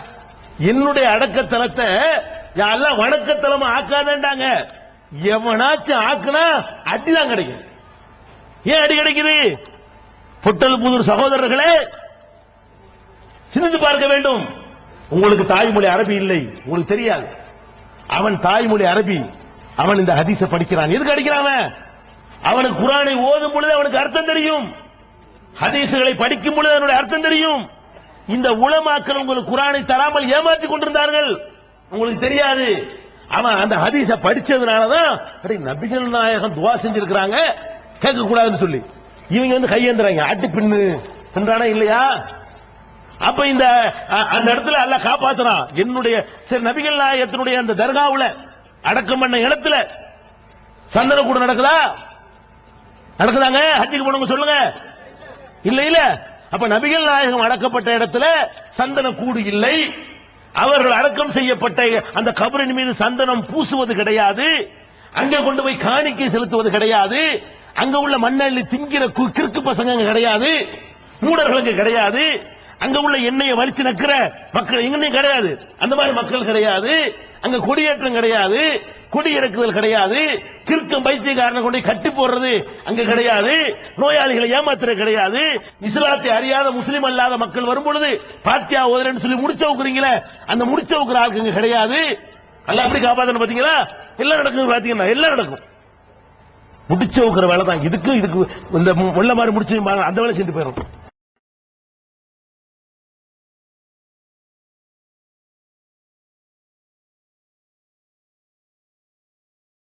இஸ்லாத்தை அறியாத முஸ்லிம் அல்லாத மக்கள் வரும் பொழுது பாத்தியா ஓதுறேன்னு சொல்லி முடிச்ச வைக்கிறீங்களே, அந்த முடிச்ச வைக்கிற ஆளுக்கு இங்க கிடையாது. அல்லாஹ் அப்படி காப்பாத்தணும் பாத்தீங்களா? எல்லாம் நடக்கும் பாத்தீங்கன்னா, எல்லாம் நடக்கும்.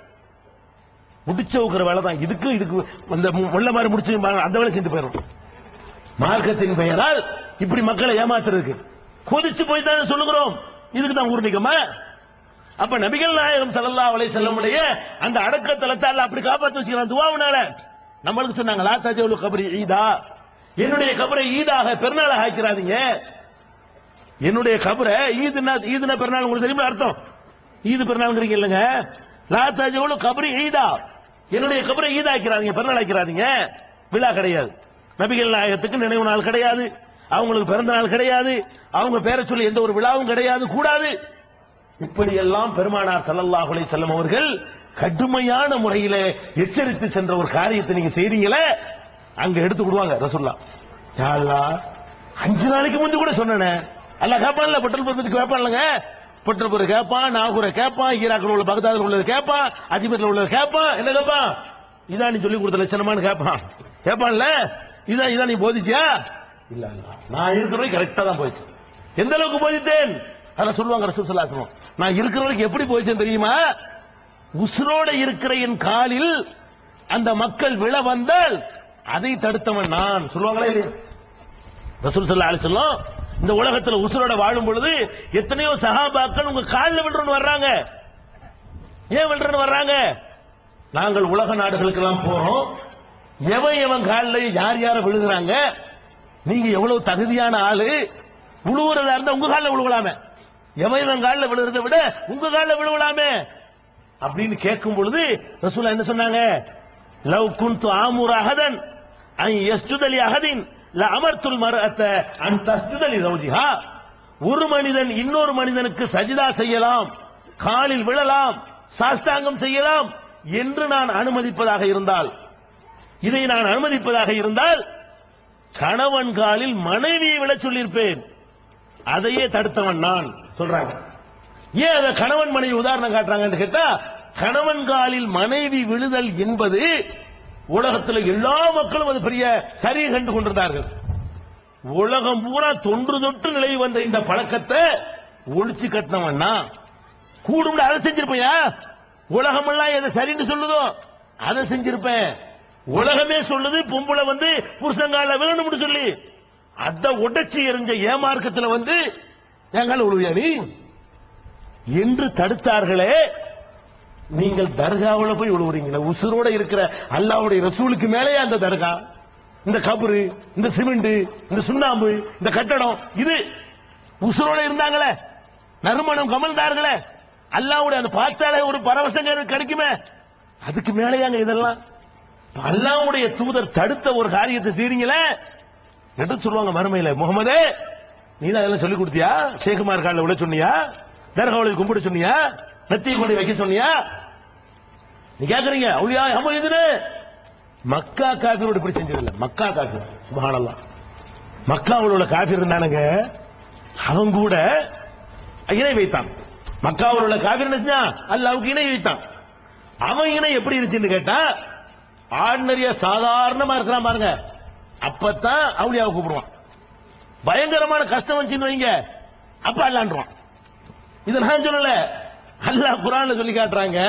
அல்லாஹ் சொல்றான், அதாவது அவர்கள் கடல்ல பிரயாணம் பண்ணி போய் கொண்டிருக்கும் பொழுது தாவுல்லாஹ் முக்லிசீன், அதாவது கடல்ல போய்கிட்டு இருக்கிறீங்க, ஒரு பக்கம் வெள்ளம் வருகிறது, ஒரு பக்கம் புயல் வருகிறது, காற்று வீசுகிறது, வேற வழியே இல்லை என்று நினைக்கக்கூடிய நேரத்தில் என்ன செய்றீங்க?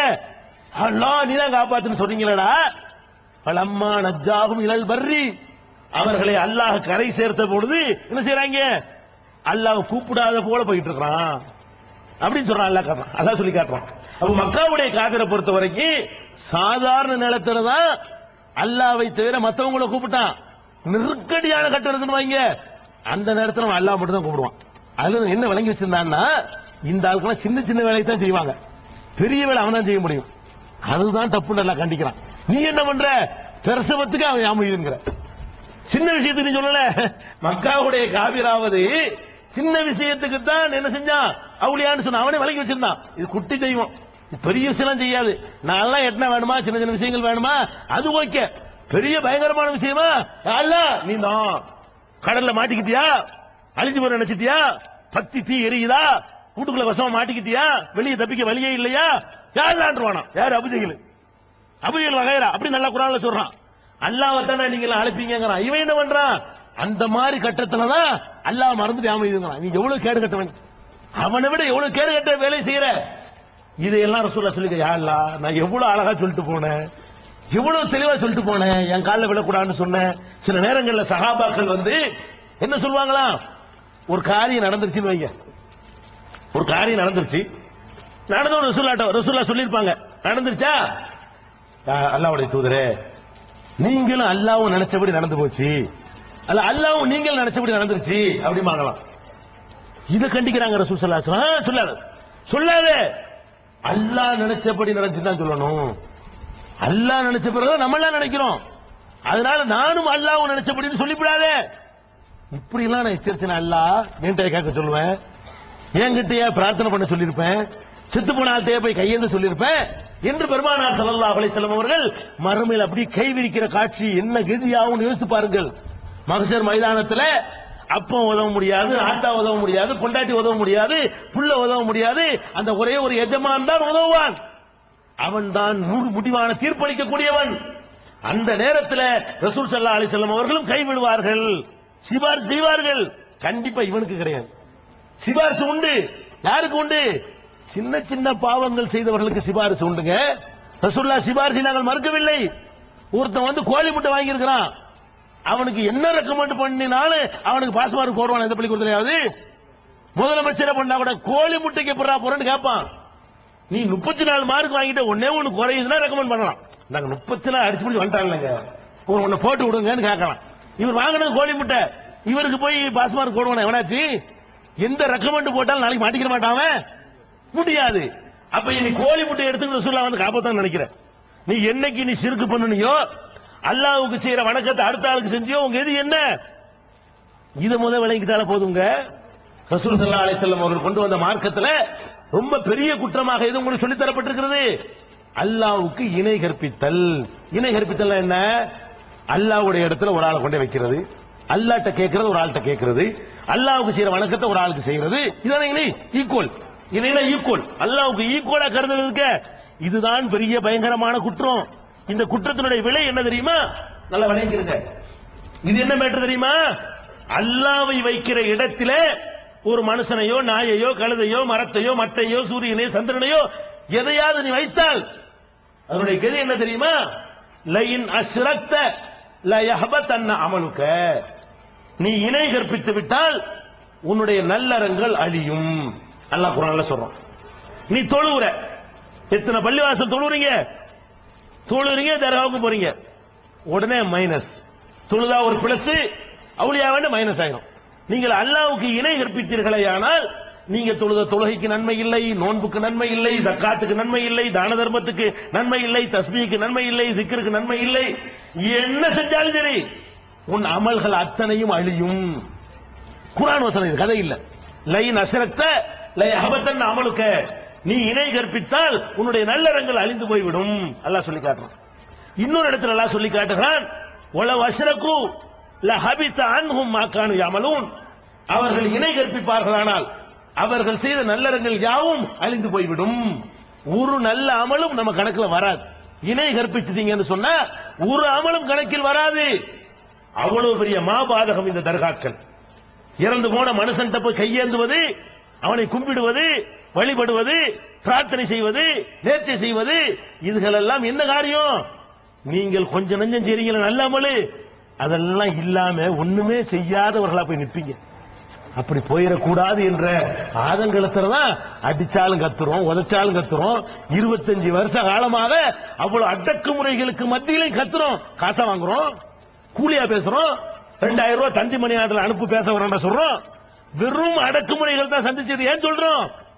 இந்த மாதிரி போயிடக்கூடாது. உமை ஷ்ரீக் பில்லாஹி ஃபகத் ஹர்ரம் அல்லாஹு அலைஹில் ஜன்னா, யார் ஒருத்தன் அல்லாஹ்வுக்கு இணை கற்பிக்கிறானோ அவனுக்கு அல்லாஹ் சொர்க்கத்தை ஹராமாக்கிட்டான். சொர்க்கத்தை, குர்ஆன் வசனம் இது, கதை இல்ல. சொர்க்கத்தை ஹராமாக்கிட்டான் என்ன அர்த்தம்? அறவே நுழைய இயலாத அர்த்தம். இந்த வேலையை மட்டும் செஞ்சான்னு வைங்க, சிர்க்கு, சொர்க்கத்துக்கு போகவே இயலாது. போனா போனதுதான். அபூஜையில் எங்க இருப்பானோ அவனுக்கு தான் கூட்டாளியா இருக்கணும். கெட்டவனுக்கு, சில கெட்டவனுக்கு கொஞ்ச நாள் நரகத்தில் போட்டு பிந்தி சொர்க்கத்துக்கு கொண்டு வருவான், அது கிடைக்காது. போனா போனது, சொர்க்கம் அவனுக்கு ஹராம்.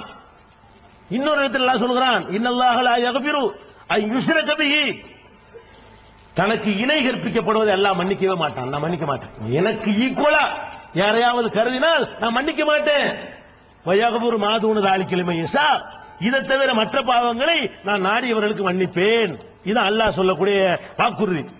அவனுக்கு இணை கற்பிக்கிறத மன்னிக்க என்ன ஆகும்? மன்னிக்க மாட்டேன்னு புரிஞ்சுக்கிறது, திருந்திரை மன்னிச்சிருவான். இந்த கதியில மூத்தா போயிட்டான். இப்ப திருந்து கொண்டீர்களே, ஆனால் அல்லாஹ் வச்சு மன்னிக்கிறவன். இதே நிலையில் நாளைக்கு மரணம் வந்து விட்டால் உங்கள் நிலை என்ன? நேர போயிட வேண்டியதான். இதை புரிந்து கொள்வதற்காக நபிகள் நாயகம் ஸல்லல்லாஹு அலைஹி வஸல்லமே கூட இந்த ரோச உணர்வை வைத்து உதாரணம் காட்டுகிறார்கள். நான் உங்களுக்கு புரிஞ்சுக்கிறதுக்காக சொல்றேன், உங்களுக்கு புரியறதுக்காக சொல்றேன். சாதாரணமான ஒரு நிலையில சொல்றேன். ஒரு கணவன் ஒரு மனைவி ரெண்டு பேரும் வாழ்றாங்க. அந்த மனைவி என்ன பண்றான்னு கேட்டா, கணவன் சொல்ல கேட்கவே மாட்டேங்கிறான். சோறு போட சொல்றான், போய் போட்டு தின்னுங்கிறான். ரெண்டு கூட்டாளி கூட்டு டீ போட்டு தாங்க, கடையில் வாங்கி குடிக்கிறான். இப்படி எதுக்கு எடுத்தாலும் ஏற்கு மாற பண்ணிட்டு இருக்கான்னு வைங்க. என்ன சொன்னாலும் கேட்க மாட்டேங்கிறான். அதே நேரத்தில் இந்த கணவனை தவிர வேற யாரையும் மனசால நினைக்க மாட்டேங்கிறான். அவன் சொல்ல கேட்கவே மாட்டேங்கிறா. ஆனா என்ன செய்யறா? அந்த குடும்ப வாழ்க்கை, இந்த தாம்பத்திய சுகத்தை பொறுத்த வரைக்கும் அவன் தான் அதுக்கு உரியவன், வேற யாரும் இல்லைன்னு நினைக்கிறான். ஒருத்தி இன்னொரு பொண்டாட்டி இருக்கிறான். இன்னொருத்தனுக்கு டீ கேட்டா ஓவல் கொண்டு வர்றான், சோறு கேட்டா பிரியாணி கொண்டு வர்றான், பாய் கேட்டா மெத்தையை கொண்டு வர்றான். இப்படி செய்யறான்னு வைங்க. எல்லாம் செஞ்சுக்கிட்டு பக்கத்து வீட்டுக்காரன் போய் எனக்கு ஒரு பட்டுப்பட வாங்கி தரலான்னு கேட்ட விடுவியா? பக்கத்து வீட்டுக்காரன் மற்ற விஷயத்தை விடு, பக்கத்து வீட்டுக்காரன் போய் எனக்கு ஒரு பட்டுப்பட சிறு பக்கத்துல பண்ண இல்லையா? ஏடி நான் எதுக்கு இருக்கிறேன் கேப்பியா இல்லையா? அப்போ உன் மனைவி உன்னிடத்தில் கேட்பதை உன்னிடத்தில் தான் கேட்கணும் நினைக்கிறீல. நீ மனைவியை படைக்கல, நீ அவளுக்கு உயிர் கொடுக்கல, அந்த உடல் நீ கொடுத்தது இல்ல, அவளை நீ வளர்க்கல. ஒரு அக்ரிமெண்ட், ஒரு வாழ்க்கை ஒப்பந்தம். அதனால இவ்வளவு ரைட் இருக்குன்னு நினைக்கிறிய? உன்னைய படைச்சு உன்னை வயிற்றுக்குள்ள வச்சு உருவாக்கி நீ வளர்வதற்கு தேவையான செட்டிங் எல்லாம் பண்ணி, நீ பிறக்கிறதுக்கு முந்தைய வயிற்றுல அந்த உணவுகளை தயார் பண்ணி, பிறந்த பிறகு கடையில வாங்கி குடிக்காம, கடையில வாங்கி செத்து போய் முக்கா வச்சு குழந்தைகள் கல்பனை பண்ணி போவாங்க. அந்த தாய்ப்பால் அவளுக்குள்ளேயே உருவாக்கி உன்னை வளர்த்து உனக்கு காற்று தந்து இந்த பூமியில உள்ள தண்ணீரை தந்து எவ்வளவு செட்டிங் பண்ற பாவி. ஏன் சூரியனை அனுபவிச்சுக்கிட்டு, ஏன் காத்து சுவாசிச்சுக்கிட்டு, ஏன் பூமியில வாழ்ந்துகிட்டு, நாம் போட்ட சோத்தை திண்டுகிட்டு, ஏன் உயிரை வச்சுக்கிட்டு நீ இன்னொருத்தனை கூப்பிடுவியா? அவனுக்கு நன்றி செலுத்தி கேட்க மாட்டான்ல பாவி. ஏன் சூரியனை அனுபவிச்சுக்கிட்டு, ஏன் காத்து சுவாசிச்சுக்கிட்டு, ஏன் பூமியில வாழ்ந்துகிட்டு, நாம் போட்ட சோத்தை திண்டுகிட்டு, ஏன் உயிரை வச்சுக்கிட்டு நீ இன்னொருத்தனை கூப்பிடுவியா? அவனுக்கு நன்றி செலுத்தி கேட்க மாட்டான்ல. ஏன்னா பொண்டாட்டி உனக்கு இவ்வளவு உரிமை இருக்கு. உன் இடத்துல ஒரு பொண்டாட்டி ஒருத்தனை வச்சா ஒத்துக்கிற மாட்டேங்கிற. படைச்ச அல்லாஹ்வுடைய இடத்துல கொண்டு போய் அவனுடைய அடிமையை கொண்டு வைப்பியா? யாரு இதெல்லாம் அடிமை? அல்லாஹ் குர்ஆன்ல என்ன சொல்றான்? இன்குல்லு மன்பி சமாவாத்தி வல்லர் இல்லா ஆத்தியர் ரஹ்மானி அபுதா. வானங்களிலும் பூமியிலும் உள்ள யாராக இருந்தாலும் ரஹ்மான் இடத்திலே அடிமையாகத்தான் வந்தாக வேண்டும். நபிகள் நாயகம் உள்பட வானங்களிலும் பூமியில் உள்ள யாராக இருந்தாலும் சரி, அபுதாக அடிமையாகத்தான் நிக்கணும் அல்லாஹ் முன்னாடி. அங்க எந்த உரிமையும் பேச இயலாது, சட்டம் பேச இயலாது, ரெக்கமெண்ட் பண்ண இயலாது, நினைச்ச செய்வான் வாழ ஆட்ட முடியாது. அஸ்வாத்துல் ரஹ்மான், ரஹ்மானுக்கு முன்னாடி சத்தங்கள் ஒடுங்கிவிடும். அந்த நாள் நிக்கும் பொழுதுங்க எல்லாம் வருவான், மக்கள்லாம் நிப்பாங்க. அல்லாஹ் அப்படி வருவான், பின்னாடி மலக்குகள் வருவாங்க. ரப்புக்க ஒல் மலக்கு சஃபன் சஃபா, மாணவர்கள் சஃபு சஃபாக அணிவகுத்து வரும் பொழுது அல்லாஹ் வருவான் விசாரிப்பதற்காக வேண்டி. அப்ப எல்லாரும் நம்ம பார்ப்போம், அல்லாஹ்வை இந்த உலகத்தில் பார்க்க இயலாது, மறுமையில பார்ப்போம். அல்லாஹ் விசாரிப்பதற்காக வேண்டி வானவர்கள் அணிவகுக்க, அரசை அந்த வானவர்கள் சுமந்து கொண்டிருக்க, நம்மை விசாரிப்பதற்கு வருவான் அல்லாஹ். அப்படி வரக்கூடிய நேரத்தில் எப்படி இருக்குமா? வஹஸாத்தில் அஸ்வாத்துல் ரஹ்மான், அந்த ரஹ்மானுக்காக வேண்டி ஓசைகள் ஒடுங்கிவிடும். ஊசி விழுந்தா சத்தம் கேட்கும், இருமுனா தெரியும், மூச்சு விடுற சத்தம் கேட்கும். அந்த அளவுக்கு ஓசைகள் ஒடுங்கிவிடும். எல்லாம் நப்சி நப்சி தான். என்ன ஆகுமோ தெரியலையே, நம்மளுக்கு என்ன ஜட்ஜ்மெண்ட் ஆகுமோ? இந்த ஒருத்தனை இவன் தான் அழைக்க போறான், யார் ரெக்கமெண்ட் கிடையாது, வக்கீல் கிடையாது, அப்படிங்கிற அளவுல ஒடுங்கி இருக்கும் அல்லாஹ் சொல்றானே. அப்படிப்பட்ட ஒரு அடிமைய போய் அவன் இடத்துல கொண்டு வச்சா ஒத்துக்குவானா? ஒரு கடையில நீ வேலை செய்யற, உன்னை மாதிரி இன்னொருத்தன் வேலை செய்யறான். 2 வருஷத்துக்கு முன்னாடி வந்துட்டான், நீ 2 வருஷத்துக்கு பின்னாடி வந்துட்ட. முதலாளிட்ட கேட்கிற சம்பளம் உயரம் போய் அண்ணன் ஒரு 50 ரூபாய் கூட கொடுத்தாங்க. அண்ணன் முதலாளி பார்த்துட்டே இருக்கான். அடப்பாவி, நான் முதலாளி, நான் 2 பேருக்கு சம்பளம் தர்றேன். ஒரு கடையில 2 வேலைக்காரங்க, ஒருத்தர் சீனியர், அப்துல் காதர் ஜிலானி ஒரு 700 வருஷத்துக்கு முந்தினவர், நம்ம ஒரு 700 வருஷத்துக்கு பிந்தின அவ்வளவுதானே. ஒரு 7 வருஷத்துக்கு முந்தி ஒரு வேலைக்காரன், நம்ம 7 வருஷத்துக்கு பிந்தி போய் சேர்ற ஒரு கடையில அந்த முதலாளி என்ன பண்றான், பார்த்துட்டே இருக்கிறான், கல்லால் உட்கார்ந்துருக்கான். இவன் என்ன செய்யறான், இன்னொரு வேலைக்காரன் 7 வருஷத்துக்கு வேலைக்காரன் போய் முதலாளி அந்த வேலைக்காரன் முன்னாடி சேர்ந்துட்டான். அவன்கிட்ட போய்கிட்டு முதலாளி ரொம்ப சம்பளம் கம்மியா இருக்கு, பார்த்து ஒரு 50 ரூபா கூட போடுங்க. முதலாளி பார்த்துட்டே இருக்கலாம்.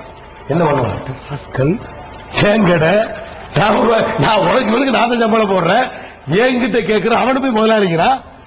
என்னடா ஒன்னு மனுஷனுக்கு இருக்கிற ரோசத்தை விட அல்லாஹ்க்கு ரோசம் இல்லையா? உங்களுக்கு தான் ரோசம் வருமா? உங்களுக்கு கொடுக்கிற ஒரு சின்ன ஒரு உரிமையை பறிச்சு ஆத்திரம் பொங்குதுல, அதுக்கு தான் மன்னிக்க மாட்டேங்கிறான். வழங்குறா உங்களுக்கு, ஏன் மன்னிக்க மாட்டேங்கிறான்? ஏன் இடத்துல என்னுடைய அடிமையை கொண்டு வைக்கிறேடா, அவனையும் நான் தான் படிச்சேன், உன்னையும் நான் தான் படிச்சிருக்கிறேன். இதாங்க அடிப்படை மேட்ரு. இவன் என்ன பண்றாங்க, இன்னும் மறுமையினால் தான் நம்ம நாட்டில் நடக்கிற கோர்ட் மாதிரியும் நீதிமன்றங்கள் மாதிரியும் வக்கீல வந்து நாங்க அல்லாண்ட சொல்லிவிட்டோம், பெரிய பயங்கரமா செஞ்சுவிட்டோம் கேட்டான்னு சொல்றாங்க. நாங்க அப்துல் காதர் அல்லாண்ட சொல்லிவிட்டோம், அவர் ஒரு நல்ல மனுஷரு, அவரை கொஞ்சம் கூல் பண்ணிக்கிட்டோம்னா அல்லாண்ட சொல்லி வாங்கி தருவார். அதுதானே நாங்க ரெக்கமெண்ட் பண்றது தானே பிடிச்சிருக்கிறோம். வக்கீலா தானே வாழ போறாரு. அங்க என்ன வக்கீலுங்கிற, எங்க வக்கீலு, அங்க வக்கீலா அல்லாண்ட சொல்றான். மூத்தா போனவங்களுக்கு ஓதுறீங்களா யாசின், செத்து போனாலும் ஓதுறீங்களா யாசின் சூரா, அது அல்லாஹ் என்ன சொல்றான், அல்யௌம நக்திமு அலா அஃப்வாஹிஹிம், இன்றைய தினம் அவர்களுடைய வாய்களுக்கு முத்திரை சீல் வச்சிருவாங்க. என்னடா வாய் பேசியா முதல்ல, அல்யௌம நக்திமு அலா அஃப்வாஹிஹிம், அவர்களுடைய வாய்களுக்கு சீல் வைப்போம். ஒத்து கல்லிமுனா ஐதீஹிம், அவருடைய கைகள் நம்மிடத்தில் பேசும். ஒத்தசகது அர்ஜுலுகும், அவருடைய கால்கள் சாட்சி சொல்லும். பிமா கான யக்ஸிபூன், இவர்கள் என்ன செய்து கொண்டிருந்தார்கள் என்பதை, நான் என்ன செஞ்சேன் என்பதை என் கை அல்லாஹ்விடத்தில் சொல்லும், என் கால் அல்லாஹ்விடத்தில் சொல்லும். வாய் சீல் வைக்கப்பட்டது, பேச முடியுமா உனக்கு? ஓ வாய்க்கு சீல் வச்சிருவாங்க. வக்கீலா, என்ன வக்கீலு, வக்கீல ஆடிக்கிட்டு நிப்பாருங்க. இவங்க என்ன பண்ணிவிட்டாங்கன்னா, இந்த உலகமா நினைச்சுட்டாங்க. உலகத்துல உள்ள விஷயங்களை பாக்குறாங்க. நம்ம மேல போலீஸ்காரன் போய் வழக்கு போட்டான்னு வைங்கள, ஒரு கேஸ் போட்டான், கோர்ட்ல போய் நிப்பாட்டி விட்டாங்க. நம்மளே ஆர்குமெண்ட் பண்ணுவோமா? நீங்களா வாதாடுவீங்க, ஒன்னு வக்கீல படிப்போம், சார் நீங்க தான் பார்த்து செய்யணும். ஏன் நமக்கு சட்டம் தெரியாது, அவர் ஒரு மாதிரி வக்கீல் வாதம் பண்ணி நம்மளை காப்பாத்திருவாரு. அப்ப நம்ம வக்கீல் எப்படி வாதாடி நம்மளை வந்து காப்பாத்துகிறாரோ, அந்த மாதிரி மகான்கள் எல்லாம் காப்பாற்றுவார்கள் சொன்ன உடனே இந்த மக்கள் நம்பிடுறா, சரிதானது, நம்ம அல்லாவுக்கு இணையா வச்சுட்டோம், நம்ம அல்ல ரெண்டு அல்லான்னு சொல்லிவிட்டோம், அல்லாவுக்கு பக்கத்தில் உட்கார வச்சுட்டோம், அல்லாதான் இவர் வக்கீலு அப்படின்னு சொன்ன உடனே நம்ம ஷிர்க் வைக்கல நினைச்சுக்கிட்டா, நம்ம இணை வைக்கல, அல்லாவுக்கு ஈக்குவலா ஒண்ணு வைக்கல நினைச்சிட்டீங்க. அல்லாவுக்கு ஈக்குவலா வைக்கலுங்க, அல்லாவுக்கு மேல கொண்டு வச்சு. அப்ப இவங்க என்ன சொல்ல வர்றாங்க, நான் தொழுகே இருக்க மாட்டேன், நான் நோம்பே வச்சிருக்க மாட்டேன், நான் ஜக்காத்தே கொடுத்திருக்க மாட்டேன், அப்துல் காதர் ஜிலானி மட்டும் கும்பிட்டு இருப்பேன். அவர் வந்து நிற்பாரு, யா அல்லாஹ், இவர் ஒரு வக்த விட்டது கிடையாது, இவர் ஆனர் அல்லாட்ட வாதிடுவார். யார் அப்துல் காதர், நான் தொழுதே இல்ல, அவர் வாதிடுவார். எப்படி வாதிடுவாரு, யா அல்லாஹ், இவர் தொழுகை விட்டது கிடையாது, இவர் நோம்பு கூட விட மாட்டார், இவர் ஜக்காத்தை கட்ட கணக்கு பண்ணி கொடுப்பார், விடுதலை செய். அப்படிங்களா, சரிங்க. அப்படியா, அடே நான் தொழுதா தொழுவலையான்னு அவனுக்கு தெரியுமா தெரியாதா? நான் நோம்பு வச்சனா வைக்கலன்னு அவனுக்கு தெரியுமா? வக்கீலுக்கு என்ன வேலைங்கிறேன். நீதிபதிக்கு வேலை என்னன்னா, நீதிபதிக்கு நான் செஞ்சனா செய்யலான்னு தெரியாது மனுஷன். நான் கொலை செஞ்சவனுக்கு தெரியுமா, நான் கொலை செய்யலன்னு தெரியுமா, என் மேல போட்ட வழக்கு உண்மைன்னு அவனுக்கு தெரியுமா, பொய்ன்னு தெரியுமா? ஒண்ணும் தெரியாது. அப்ப என்ன பண்ண வேண்டி இருக்குது, உங்களை மாதிரி ஆட்களை வக்கீல வச்சு விசாரிச்சுதான் சாட்சியத்தை வச்சு பேப்பரை வச்சு எவிடன்ஸ் வச்சு விட்னஸ்களை வைத்து ஒரு முடிவுக்கு வர நிலையில் அவன் இருக்கிறான். அவன் அப்படியா, அவனு பாத்துக்கிட்டு இருக்கிறான். பார்த்துட்டு இருக்கு 10 சொல்லிட்டு எழுதுறதுக்கு 2 வண்டி வச்சுக்கிறான். எழுதுறதுக்கு குடிஞ்சா எழுதுறாரு, உட்காந்தா எழுதுறாரு, சிரிச்சா எழுதுறாரு, அழுதா எழுதுறதுக்கு ரெக்கார்டு வேற. அவன் ஒரு பக்கம் பார்த்துட்டு இருக்கிறான், பேப்பர்ல ஒரு எழுதுறான். போனவனு அல்ல என்ன செய்வானா, புர்ரா புஸ்தகம் எக்கரா கிதாபக இந்தாடா புர்ரா புர்ரா பேப்பரை கபாபி நப்சிக்கல் யௌம அலைக ஹசீபா, உன் கணக்கு நீனே பாத்துக்கடான்றான்ல. அங்க என்ன விசாரணை நடக்குங்கிறீங்களா? ஜட்ஜ்மெண்ட் தான் நடக்கும். அங்க குற்றப்பத்திரிகை தாக்கல் பண்ணி அங்க ஆர்குமெண்ட் நடக்காது. இவன் என்ன செய்யறான்னு கேட்டா, அல்லாவை ஏமாத்தலாம் என்று நினைக்கிறான். அதன் அர்த்தம் வக்கீல் என்று சொன்னால் அல்லாவை ஏமாத்தப்படுறான். இவர் வந்து நம்ம செஞ்ச தப்பையெல்லாம் அல்லாஹ் கண்ணுல மண்ணு தூவிட்டு அல்லாஹ் கண்ணுல முலாப்படி தூக்கி விட்டு நம்மள நல்லவேன்னு சொல்லி அல்லாட்ட ஆக்கிடுவார்னா, நீ அல்லாவை விட அவர் திறமையான ஒத்துக்கிறே இல்லையா? நீ இணை கற்பிக்கலப்பா, அல்லாவுக்கு மேல கொண்டு வச்சுட்ட, அவன் அந்த பாச்சா பழிக்காது. இப்ப அல்லாஹ் இடத்துல துவா செய்யறையா, அல்லா எனக்கு வைத்த வழி அல்லா, எனக்கு ஆம்பளை பிள்ளை கூட இல்ல, நான் வறுமையில் இருக்க பணத்தை கூட இல்லான்னு கேட்கிறேன். அல்ல அப்படி எட்டி பார்த்து விட்டு வேற புதுசா இருக்கிறான் நான் பார்த்து அப்படி சொல்லுவானல்ல, நீ யாரா நீ, உன்னை நான் பார்த்து யாரை கூட்டு வர சொல்லுவானல்ல. அடே அல்லாஹ்விடத்தில் நான் கேட்டால் அல்லாஹ்வுக்கு எனக்கு தெரியுமா தெரியாதா, எதுக்கு சிபாரிசுக்கு ஆளுங்கிறேன். அப்ப அல்லாஹ்வுக்கு போய் என்னை பத்தி அவர் சொல்லிக் கொடுப்பாருன்னா அல்லாஹ்வோட விவரமானவர் அவரு. இன்னும் நீங்க நினைச்சு அல்லாஹ்வை மனுஷனை ஒண்ணாக்குறீங்களா? மனிதனுக்கு இருக்கிற மூளை தான் அல்லாஹ்வுக்கு இருக்குமா? உனக்கு இருக்கிற அறிவு தான் அல்லாஹ்வுக்கு இருக்குமா? உனக்கு இருக்கிற ஆற்றல் தான் அல்லாஹ்வுக்கு இருக்குமா? அல்லாஹ்வுடைய குதிரத்தையும் அல்லாஹ்வுடைய ஆற்றலையும் இப்படி கேவலப்படுத்துறீங்களே, அதை சொல்லி தரத ரசூலுல்லாஹ் வந்தாங்க. உமா கதருல்லாஹ் ஹக்க கத்ரி, இதுதான் மக்கா காஃபிர் சொன்னா. மக்கா காஃபிர் ஒண்ணு அந்த சிலைகள் அல்லாஹ்னு சொல்லவே கிடையாது. மக்கா காஃபிர் இருந்தானே சிலை வணங்கினா நீங்க சொல்றீங்க. மக்காவில் நபிகள் நாயகம் எந்த மக்களை சந்தித்தார்களோ அவர்கள் சிலையை வணங்கினார்கள். ஆனால் கடவுள் என்று வணங்கவே கிடையாது. என்ன சொன்னாங்க? மானாபுதுகும் குர்ஆன்ல இருக்குது. மக்கா காபிர்கள் என்ன மறுமொழி சொன்னான் என்று திருக்குர்ஆனில் சொல்லப்பட்டிருக்கிறது. மானாபுதுகும் இல்லாலி யுகர்ரிபுனா இலல்லாஹி சுல்பா, அல்லாஹ்விடத்திலே நெருக்கத்தை ஏற்படுத்துவதற்காகத்தான் இவங்களை வணங்குறோம், அல்லாஹ் நாங்க வணங்கவில்லை. மானாபுதுகும் இவர்களை நாங்கள் வணங்கவே இல்லை. எதுக்கு வணங்கல? இல்லாலி யுகர்ரிபுனா இலல்லாஹி சுல்பா, அல்லாஹ்விடத்திலே நெருக்கத்தை ஏற்படுத்துவார்கள், அதுக்கு தான் வணங்குறோம். இவங்களை நாங்கள் வணங்கினால் அல்லாஹ்ட்ட வாங்கி தருவார்கள். அபூஜஹல் சொன்னான் இதை. என்ன சொன்னா? நாங்க கடவுள் என்று சொல்லவில்லை.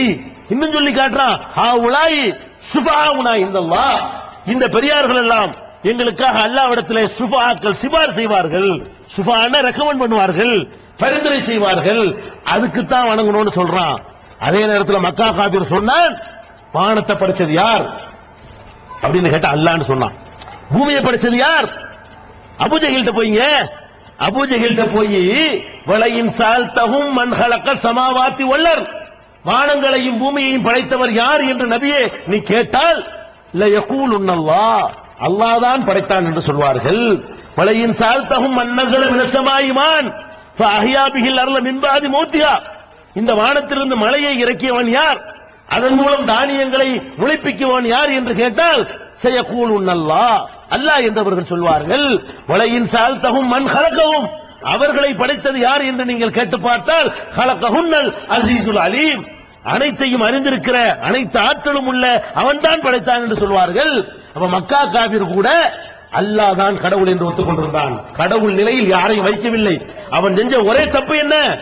கடவுளுக்கு ரெக்கமெண்ட் பண்ணுவார்கள், கடவுள்கிட்ட வாங்கி தருவார்கள், கடவுள்கிட்ட சிபாரிசு பண்ணுவார்கள், அதுக்கு பேர் தான் ஷிர்க். அதை ஒழிக்கத்தான் ரசூலுல்லாஹ் வந்தாங்க. அவர்களை எதிர்த்தான் போராடினார்கள். அல்லாஹ் சொல்லிக் கொடுக்க வரல. நீங்க நினைத்துக் கொண்டிருக்கிறீர்கள் அல்லாஹ்ங்கிறதே ரசூலுல்லாஹ் சொல்லிக் கொடுத்தாங்க. இல்லவே இல்லை. ரசூலுல்லாஹ்வுடைய வாப்பா பேர்ல வணங்கிக்கலாமா நீங்க? இத ரசூலுல்லாஹ்வுடைய வாப்பா பேர் என்னங்க? அப்துல்லா. அப்துல்லா என்ன அர்த்தம்? அல்லாஹ்வுடைய அடிமை. வாப்பாவுக்கு அல்லாஹ்வுடைய அடிமைன்னு வச்சிருந்தா அப்ப ரசூலுல்லாஹ்வுக்கு முந்தி அல்லாஹ்னு தெரிஞ்சு வழங்குதுல. ரசூலுல்லாஹ்வுடைய வாப்பாவுக்கு என்ன பேரு? அப்துல்லா, அல்லாஹ்வின் அடிமை. அப்ப அந்த சமுதாயம் என்னது வழங்கி இருக்கிறான்? அல்லாஹ் வழங்கி இருக்கிறான், அல்லாஹ்வுக்கு தான் அடிமை வழங்கி இருக்கிறான். அதனால ரசூலுல்லாஹ்வுடைய பாட்டனாரு ரசூலுல்லாஹ் பிறக்கிறதுக்கு முன்னாடியே அவங்க வாப்பாக்கு அப்துல்லான்னு பேர் வச்சாரு. அப்ப அல்லாஹ் சொல்லிக் கொடுக்க வந்தாங்களா? அல்லாஹ்வை தவிர யாரையும் வணங்காத, சிபாரிசு பிடிக்காத, எல்லா வணக்கத்தையும் அல்லாஹ்வுக்கு ஆக்கு, அதை சொல்லத்தான் வந்தாங்க. அப்ப நபிகள் நாயகம் ஸல்லல்லாஹு அலைஹி வஸல்லம் அவங்க இதுகளை எல்லாம் அந்த மஹ்ஷர்ல எடுத்து போடுவார்கள். யா அல்லாஹ், எவ்வளவு தெளிவா நான் சொன்னேன், எவ்வளவு அடுக்கடுக்கான ஆதாரங்கள் அள்ளி போட்டான்ல. இப்ப என்ன கதிக்கு ஆளாவீர்கள்? மறுமையில் அல்லாஹ் ஜட்ஜ்மெண்ட் பண்ண இந்த உலகத்துல நீங்க தப்பு செய்யலாம், திருத்திக் கொள்ள வாய்ப்பு இருக்கு. பரீட்சை எழுதுறீங்க, அரியர்ஸ் எழுதி பாஸ் ஆகலாம். ஒரு கடையில வேலைக்கு சேர்றீங்க, வேற கடையில் போய் சேர்ந்துக்கலாம் நீக்கிட்டான்னு சொன்னா அங்க ஃபெயில் ஆனால் இன்னொரு சான்ஸ் உண்டா? அதான இறுதி முடிஞ்சு போச்சுலங்க. நரகண்டா நரகம்தான். இந்த சாதாரண கோடை வெப்பத்தை தாங்க முடியாமல் துடிக்கிற நீங்கள் அந்த நெருப்பில் போட்டு மாட்டி வதக்கினால் உங்களுக்கு எது என்ன? நீங்கள் நினைத்துக் கொண்டிருக்கிறீர்கள் இந்த உலமாக்கள் சொல்வதை நம்பி நம்ம சொர்க்கத்துக்கு போகலாம் என்று. நன்றாக இறுதியாக எச்சரிக்கிறேன். நபிகள் நாயகம் ஸல்லல்லாஹு அலைஹி வஸல்லம் அவர்களுக்கு அருளப்பட்ட திருமறை குர்ஆனில் மஹ்ஷரில் நடக்கக்கூடிய ஒரு காட்சி அல்லாஹ் கண்முன்னே நிறுத்துகிறான். நீங்கள் நினைத்துக் கொண்டிருக்கிறீர்கள் இந்த உலமாக்கள் சொல்வதை நம்பி நம்ம சொர்க்கத்துக்கு போகலாம் என்று. நன்றாக இறுதியாக எச்சரிக்கிறேன். நபிகள் நாயகம் ஸல்லல்லாஹு அலைஹி வஸல்லம் அவர்களுக்கு அருளப்பட்ட திருமறை குர்ஆனில் மஹ்ஷரில் நடக்கக்கூடிய ஒரு காட்சி அல்லாஹ் கண்முன்னே நிறுத்துகிறான். என்ன காட்சி தெரியுமா? நரகத்தில் போட்டு சிலர் அல்லாஹ் வதக்கி எடுப்பான், வாட்டுவான். பாட்டும் போது அவங்க சொல்லுவாங்களா, யாழைத்தனா யௌமத்து கல்லபு உஜூஹும் பின்னார், சில முகங்கள் நரகில் போட்டு வறுக்கப்படும், மாட்டப்படும், புரட்டி எடுக்கப்படும். அப்ப சொல்லுவாங்களா, யாழைத்தனா அதான அல்லாஹ் வ அதான ரசூலா, அல்லாஹ் சொல்ல கேட்க சொன்னாங்களே கேட்காம போயிட்டோமே, அல்லாஹ்வுடைய ரசூல் சொன்னாங்க என்னமோ சொன்னாங்களே கேட்காம போயிட்டோமே, இன்ன அதானா சாதத்தனா வ குப்ரானா, எங்களுடைய பெரியார்கள் எங்களுடைய தலைவர்களுக்கு நாங்கள் கட்டுப்பட்டோம், அலல் உன சபீலா, எங்களை வழிகெடுத்து விட்டாங்களே, பஸ்தாஞ்சு கேட்டமே, மூணாண்டு கேட்டமே, செய்குண்டு கேட்டமே, பெரியாண்டு கேட்டமே, அஜிரத்துன்னு கேட்டமே, ஒரேடியா கவுத்தி விட்டாங்களே. அப்ப சொல்லுவோமா? எப்படி சொல்லுவோம்? நம்மளை இப்படி கொண்டாந்து கவுத்தி விட்டாங்களே, பல எங்களை வழிகெடுத்துட்டாங்க, அதோட நிக்க மாட்டோமா? நம்மளே சொல்லுவோமா, ரப்பனா ஆத்திஹிம் லைஃபைனி மினல் அஸாப், யா அல்லாஹ் எங்களுக்கு நரகம் முடிவாயிடுச்சு, பரவாயில்ல இவங்களுக்கு டபுள் கூட அல்ல. யார் அஜிரத்துக்கு நம்ம கேட்போமா? நரகத்தில் கடந்துட்டு கேட்போமா, யா அல்லாஹ் நான் எங்களை கெடுத்து விட்டாங்க, கெடுத்துக்கு எங்களுக்கு இது வேணும், ஆனாலும் ஆத்திஹிம் லைஃபைனி மினல் அஸாப், இவங்களுக்கு டபுள் அஸாப் கூட அல்ல, வல்லானுஹும் லானன் கபீரா, பெரிய சாபத்தை இவங்க கொடுத்துரு, எங்களை மனசு ஆறட்டு. நமக்கு 2 அடி உள்ள அவனுக்கு 10 அடி உள்ள சந்தர்ப்பம். பள்ளிக்கூடத்துல 2 பேரும் கலத்தரமா தப்பு பண்ணிடுவாங்க, ஒருத்தருக்கு 2 விழுவும், பயங்கரமா துடிப்பாய்வன், அவனுக்கு 3 விழுதுன்னு செய்வான், 3 இல்லையா? இது நடக்க கூத்தாங்க பாருங்க. சுப்ஹானல்லாஹ். அல்லாஹ் பயந்து கொள்ளுங்கள் என் அருமை பட்டல் புது ஜமாத்தார்களே. அல்லாஹ் ஒருவனை பார்த்து கொண்டு எல்லாத்தையும் கவனிச்சுக்கிறீங்க. பள்ளிவாசல்ல இந்த மாதிரி உங்களை வழிகெடுக்கிற உலமாக்கள் போர்டு வைக்க சொல்றா, நீங்க வைக்கிறீங்க. உங்களை வழிகெடுக்கிற உலமாக்கள் உங்களை இன்னும் நரகப்படுகொடியில் ஆழமாக அடித்தட்டில் தள்ளுவதற்காக அவன் பள்ளிவாசலுக்கு வரக்கூடாது, இவன் பள்ளிவாசலுக்கு வரக்கூடாது என்று எழுத சொல்கிறான், நீங்க எழுதுகிறீர்கள். போடு தோப்பு கர்ணம் என்கிறான், எண்ணிக்கொள்ள என்கிறீர்கள். சிந்திக்க மாட்டீர்களா? பள்ளிவாசலை விட்டு தடுக்கிற அதிகாரம் உலமாவுக்கு இருக்குதா? உங்களுக்கு இருக்கிறதா? பள்ளிவாசல் என்ன நினைச்சிட்டு இருக்கிறீங்க? உங்களுக்கு ஒன்றை எச்சரிக்கிறேன். திருமறை குர்ஆனில் அல்லாஹ் ரப்பல் ஆலமீன் 2 சாராரோடு நான் நேரடியாக யுத்தம் செய்கிறேன் என்று சொல்கிறான். 2 சாராருக்கு எதிராகத்தான் வாடா சண்டைக்குங்கிறான். இந்த வார்த்தையை யாருக்கு அல்ல பயன்படுத்தலங்க? தொழுவலையா குற்றவாளிங்கிறான், மரியாதை சண்டைக்கு நல்லா கேட்க மாட்டேங்கிறான், நோம்பு வைக்கலையா வாடா போட்டு பார்த்துக்கணும் கேட்க மாட்டேங்கிறான். 2 நபர்கள்ட்ட அல்லாஹ் என்ன செய்யறான்னு கேட்டா வாடா மோதி பாப்பாங்கிறான். அல்லாஹ் மோதி பாப்பமான்னு கூப்பிடுற ஒரு விஷயத்துக்கு நீ போன உங்க எது என்ன? 2 விஷயம் என்ன தெரியுமா? ஒன்னு வட்டி வாங்கலாம் பாருங்க, வட்டி வாங்கி சாப்பிடுறவனுக்கு அல்லாஹ் சொல்றான், ஃபஅதூ பிஹர்பி மினல்லாஹி வ ரசூலிஹி, அல்லாஹ்வுக்கும் ரசூலுக்கும் எதிராக யுத்த பிரகடனம் செஞ்சிட்டார், சண்டைக்கு வாடாங்கறான், வாடா சண்டைக்குங்கறான். எனக்கும் என் தூதருக்கும் எதிராக யுத்தத்துக்கு வர ரெடியா? வாங்க வட்டிய. சண்டைக்கு வர தயார் என்றால் நீ வட்டியை வாங்கிக்கங்கற அல்லாஹ். அப்ப வட்டி வாங்குறவனுக்கு எதிராக அல்லாஹ் போர் பிரகடனம் செய்கிறான், சண்டைக்கு வரையான்னு கேட்கிறான். வாங்கினா உங்க எது என்னன்னு பாத்துக்க. ஒண்ணு அந்த டாபிக் எல்லாம் இப்ப ஒண்ணு முதல் விஷயம் இது. இரண்டாவது என்ன தெரியுமா? நபிகள் நாயகம் ஸல்லல்லாஹு அலைஹி வஸல்லம் அவர்கள் அப்பதான் இறை தூதர் ஆகுறாங்க. இக்ராங்கிற சூரா முதல்ல அருளப்பட்ட சூரா உங்களுக்கு எல்லாம் தெரியும். 96வது அத்தியாயமாக இருக்கிற அலக்கு என்று சொல்லப்படக்கூடிய இக்ரா என்ற அத்தியாயம் தான் நபிகள் நாயகம் ஸல்லல்லாஹு அலைஹி வஸல்லம் அவர்களுக்கு முதலாக அருளப்பட்ட அத்தியாயம். அந்த அத்தியாயத்தில் ஒரு சம்பவத்தை எல்லாம் சொல்லி காட்டுறாங்க. என்ன சம்பவம்? அத ஃபர்ஸ்ட் வந்தது என்ன சொல்றான் தெரியுமா? நபிகள் நாயகம் தொழுதுகிட்டு இருக்காங்க காபாவுல போய், அல்லாஹ்வுடைய ரசூல் ஆன உடனே காபத்துல்லாஹ்வுல போய் தொழுகிறாங்க.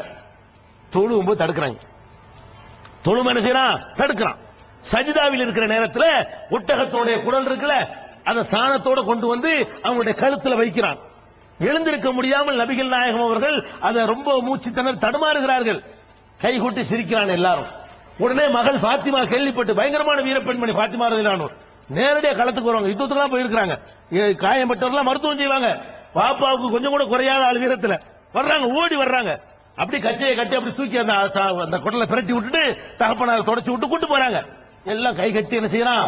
சிரித்துக் கொண்டிருக்கிறார்கள். இதை பார்த்த உடனே ரப்புல் ஆலமீன் வசனத்தை இறக்குறான். என்ன இருக்கிறான்?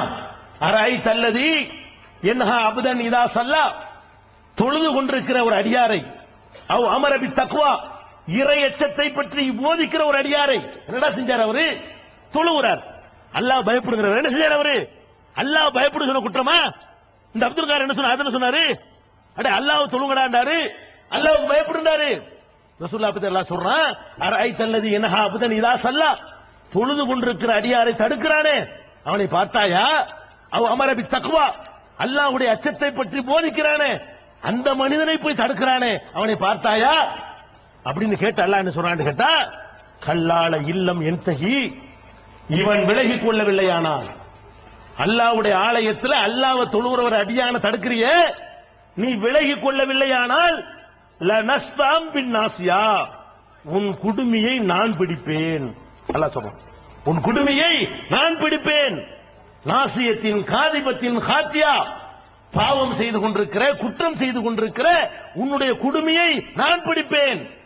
சொல் எது நாதியா, உன் சபையை நீ கூட்டா, ஜமாத்தை கூட்டா, சனதுவு ஜபானியா, நானும் கூட்டேன்டா சபைங்கிறாள்.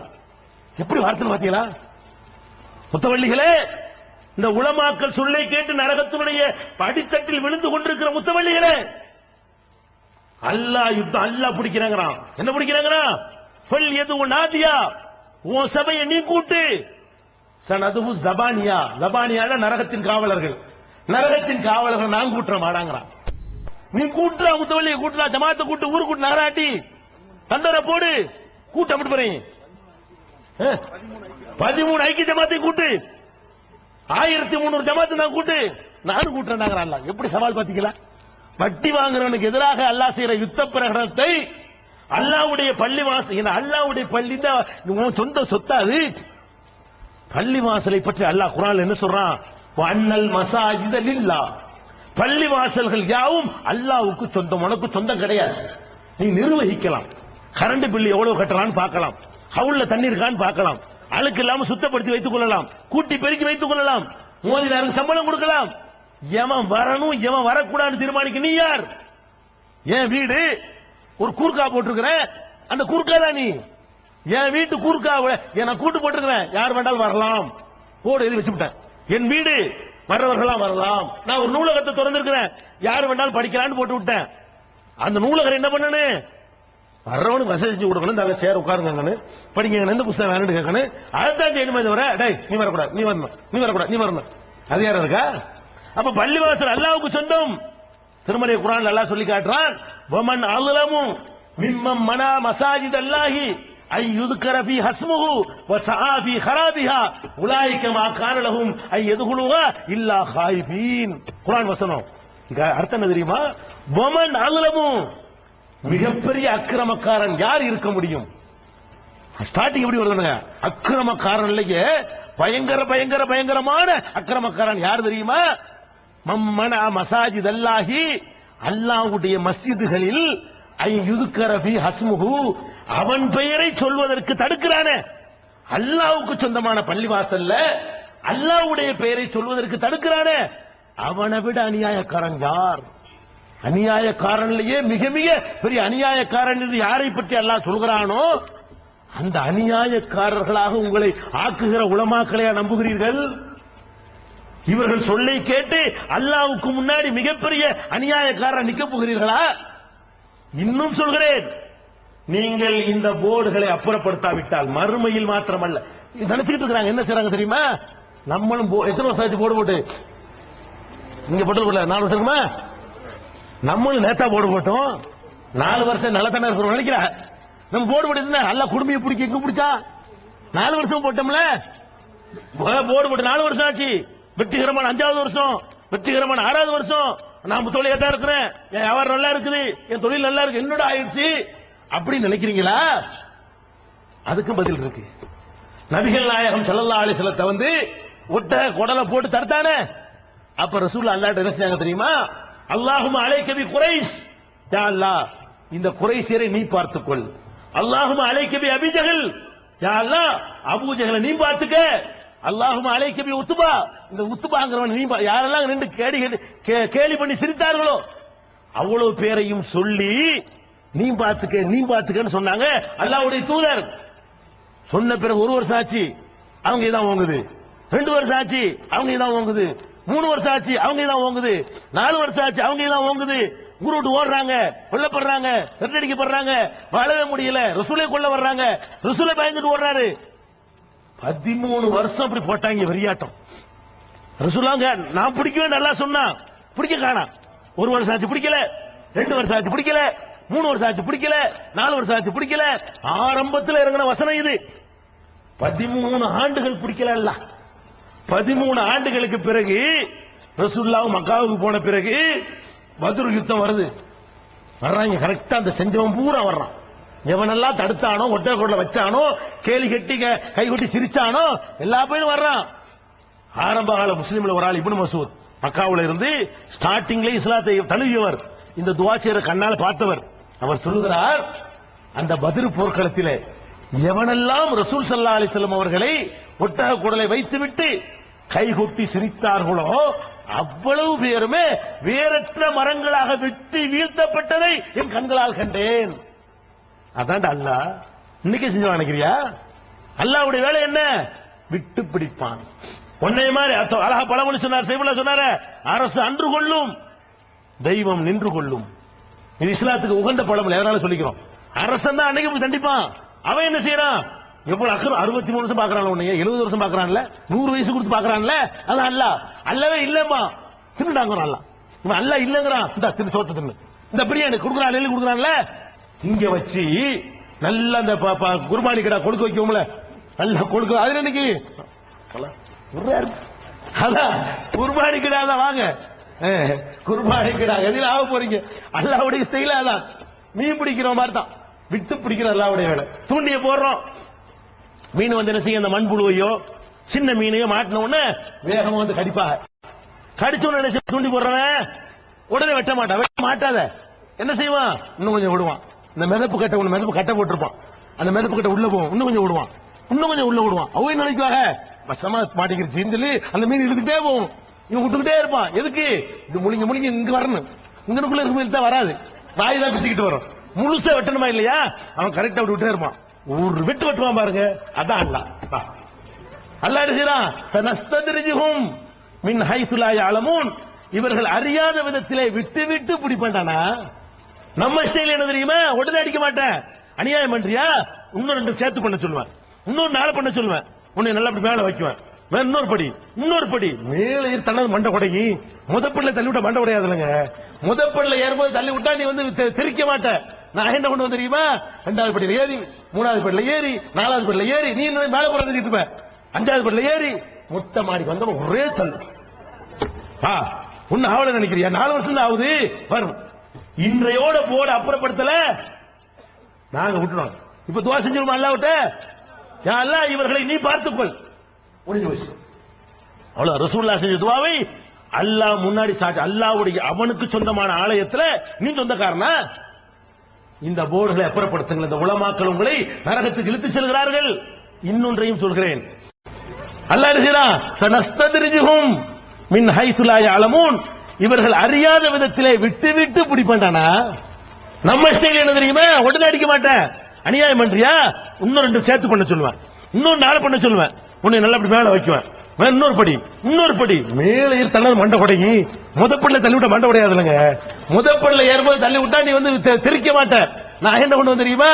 2வது படியில ஏறி, 3வது படியில ஏறி, 4வது படியில ஏறி, நீ மேல போற 5வது படியில ஏறி மொத்த மாடி வந்த ஒரே தள்ளு. உன்ன ஆவல நினைக்கிறியா? 4 வருஷம் தான் ஆகுது வரும். இன்றையோட போட அப்புறப்படுத்தல நாங்க விட்டுறோம். இப்ப துவா செஞ்சிருமா அல்லாஹ்விட்ட, யா அல்லாஹ் இவர்களை நீ பார்த்துக்கொள், முடிஞ்சு போச்சு.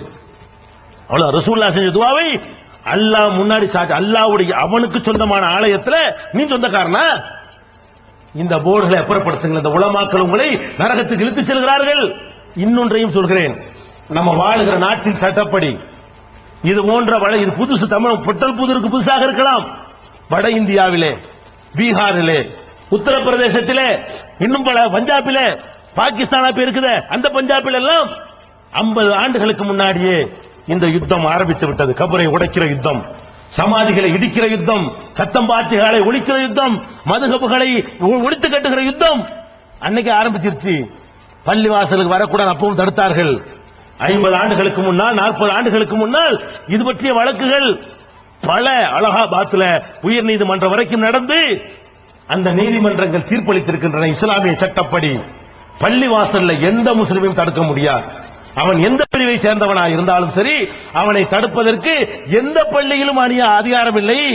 ஷியா பள்ளியில் சன்னியை தடுக்க முடியாது, சன்னி பள்ளியில் ஷியாவை தடுக்க முடியாது, அஹ்ல ஹதீஸ் பள்ளியில் சுன்னத் ஜமாத்தை தடுக்க முடியாது, சுன்னத் ஜமாத் பள்ளியில் அஹ்ல ஹதீஸை தடுக்க முடியாது, ஷாஃபி பள்ளியில் ஹனபியை தடுக்க முடியாது, ஹனபி பள்ளியில் ஷாஃபியை தடுக்க முடியாது. அதுதான் இஸ்லாம் சொல்கிறது என்று ஹைகோர்ட்டுடைய தீர்ப்பு இருக்கிறது. அதனுடைய நகல் தேவைப்படக்கூடியவர்கள் எங்களுக்கு அனுப்பினால், கடிதம் எழுதினால் அந்த தீர்ப்புடைய நகலை ஆங்கிலத்திலும் அதனுடைய தமிழாக்கத்தையும் உங்களுக்கு அனுப்பி வைக்கிறோம். அந்த தீர்ப்பை அடிப்படையாக வைத்து உங்களுடைய பகுதி செஷன்ஸ் கோர்ட் எங்க, செஷன்ஸ் எங்க, அம்பாசமுத்திரம் கோட்டா, அம்பாசமுத்திரத்தில் கொண்டு போய் அந்த ஹைகோர்ட் காப்பியும் சேர்த்து போட்டோன்னு வைங்க. எங்க உரிமையை மீறினதுக்காக வேண்டி உள்ள ஒருத்தர் ரெடியா இருந்துக்கிறேன் வேணான்னு பாக்குறோம்.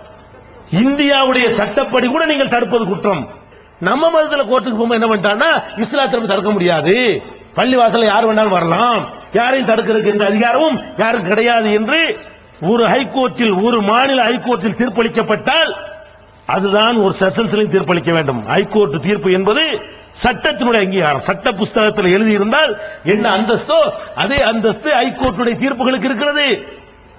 அதை காரணமாக காட்டி பல ஊர்களிலே, புளியங்குடி நுழைஞ்சல இல்லையாங்க, புளியங்குடி என்ற ஊரிலே ஒரு அப்துல் காதர் மாதிரியாக ஒரு கொடுமை செய்தார்கள். கோர்ட்ல ஆர்டர் வாங்கி கொண்டு 100 போலீஸ் படை சூழ அங்க உள்ள அப்துல் காதர் உள்ளே போனோம். இங்க எங்க வாங்க, இந்த இருக்காரு, இவர் தான் இவர் அங்க உள்ள இருக்காரு. முகமது நீங்க மாவட்ட பொருளாளரா, மாவட்ட செயலாளர், அவரை வந்து நினைஞ்சாங்க ஊர்ல புளியங்குள்ள தடுத்தார்கள். வென்றார்களா? நீதிமன்றத்தை அணுகணும். நீங்க தலையிட நினைச்சிட்டு இருக்காதீங்க, நாங்க ஒண்ணு அணுகல, பொட்டல் புதற்கு அணுகவில்லை. ஏன்னா அப்துல் காதருக்கு எதிராக மனித உரிமைகள் கவனம் செலுத்திட்டு இருக்கிறோம். இது தொடருமையானால் கோர்ட்டுக்கு போய் இந்த போலீஸ்காரங்க டிஎஸ்பி எஸ்பி எல்லாம் பாதுகாப்பு தர அப்படி வருவோம். பள்ளியாசலுக்குள்ள தலையில துண்டு போட்டு கேவலப்பட்டு நிக்கணும். அப்புறமேல தடுத்தா உள்ள கொண்டு போட்டுருவோம். இப்படி சட்டம் இருக்குதுங்க. விளங்காம இந்த ஆட்கள் அஜர்த்துமார்களுக்கு ஒரு இலவும் தெரியாது, புஸ்தகம் படிக்க தெரியாது, பேப்பர் படிக்க தெரியாது, நாட்டில் என்ன நடக்குன்னு தெரியாது.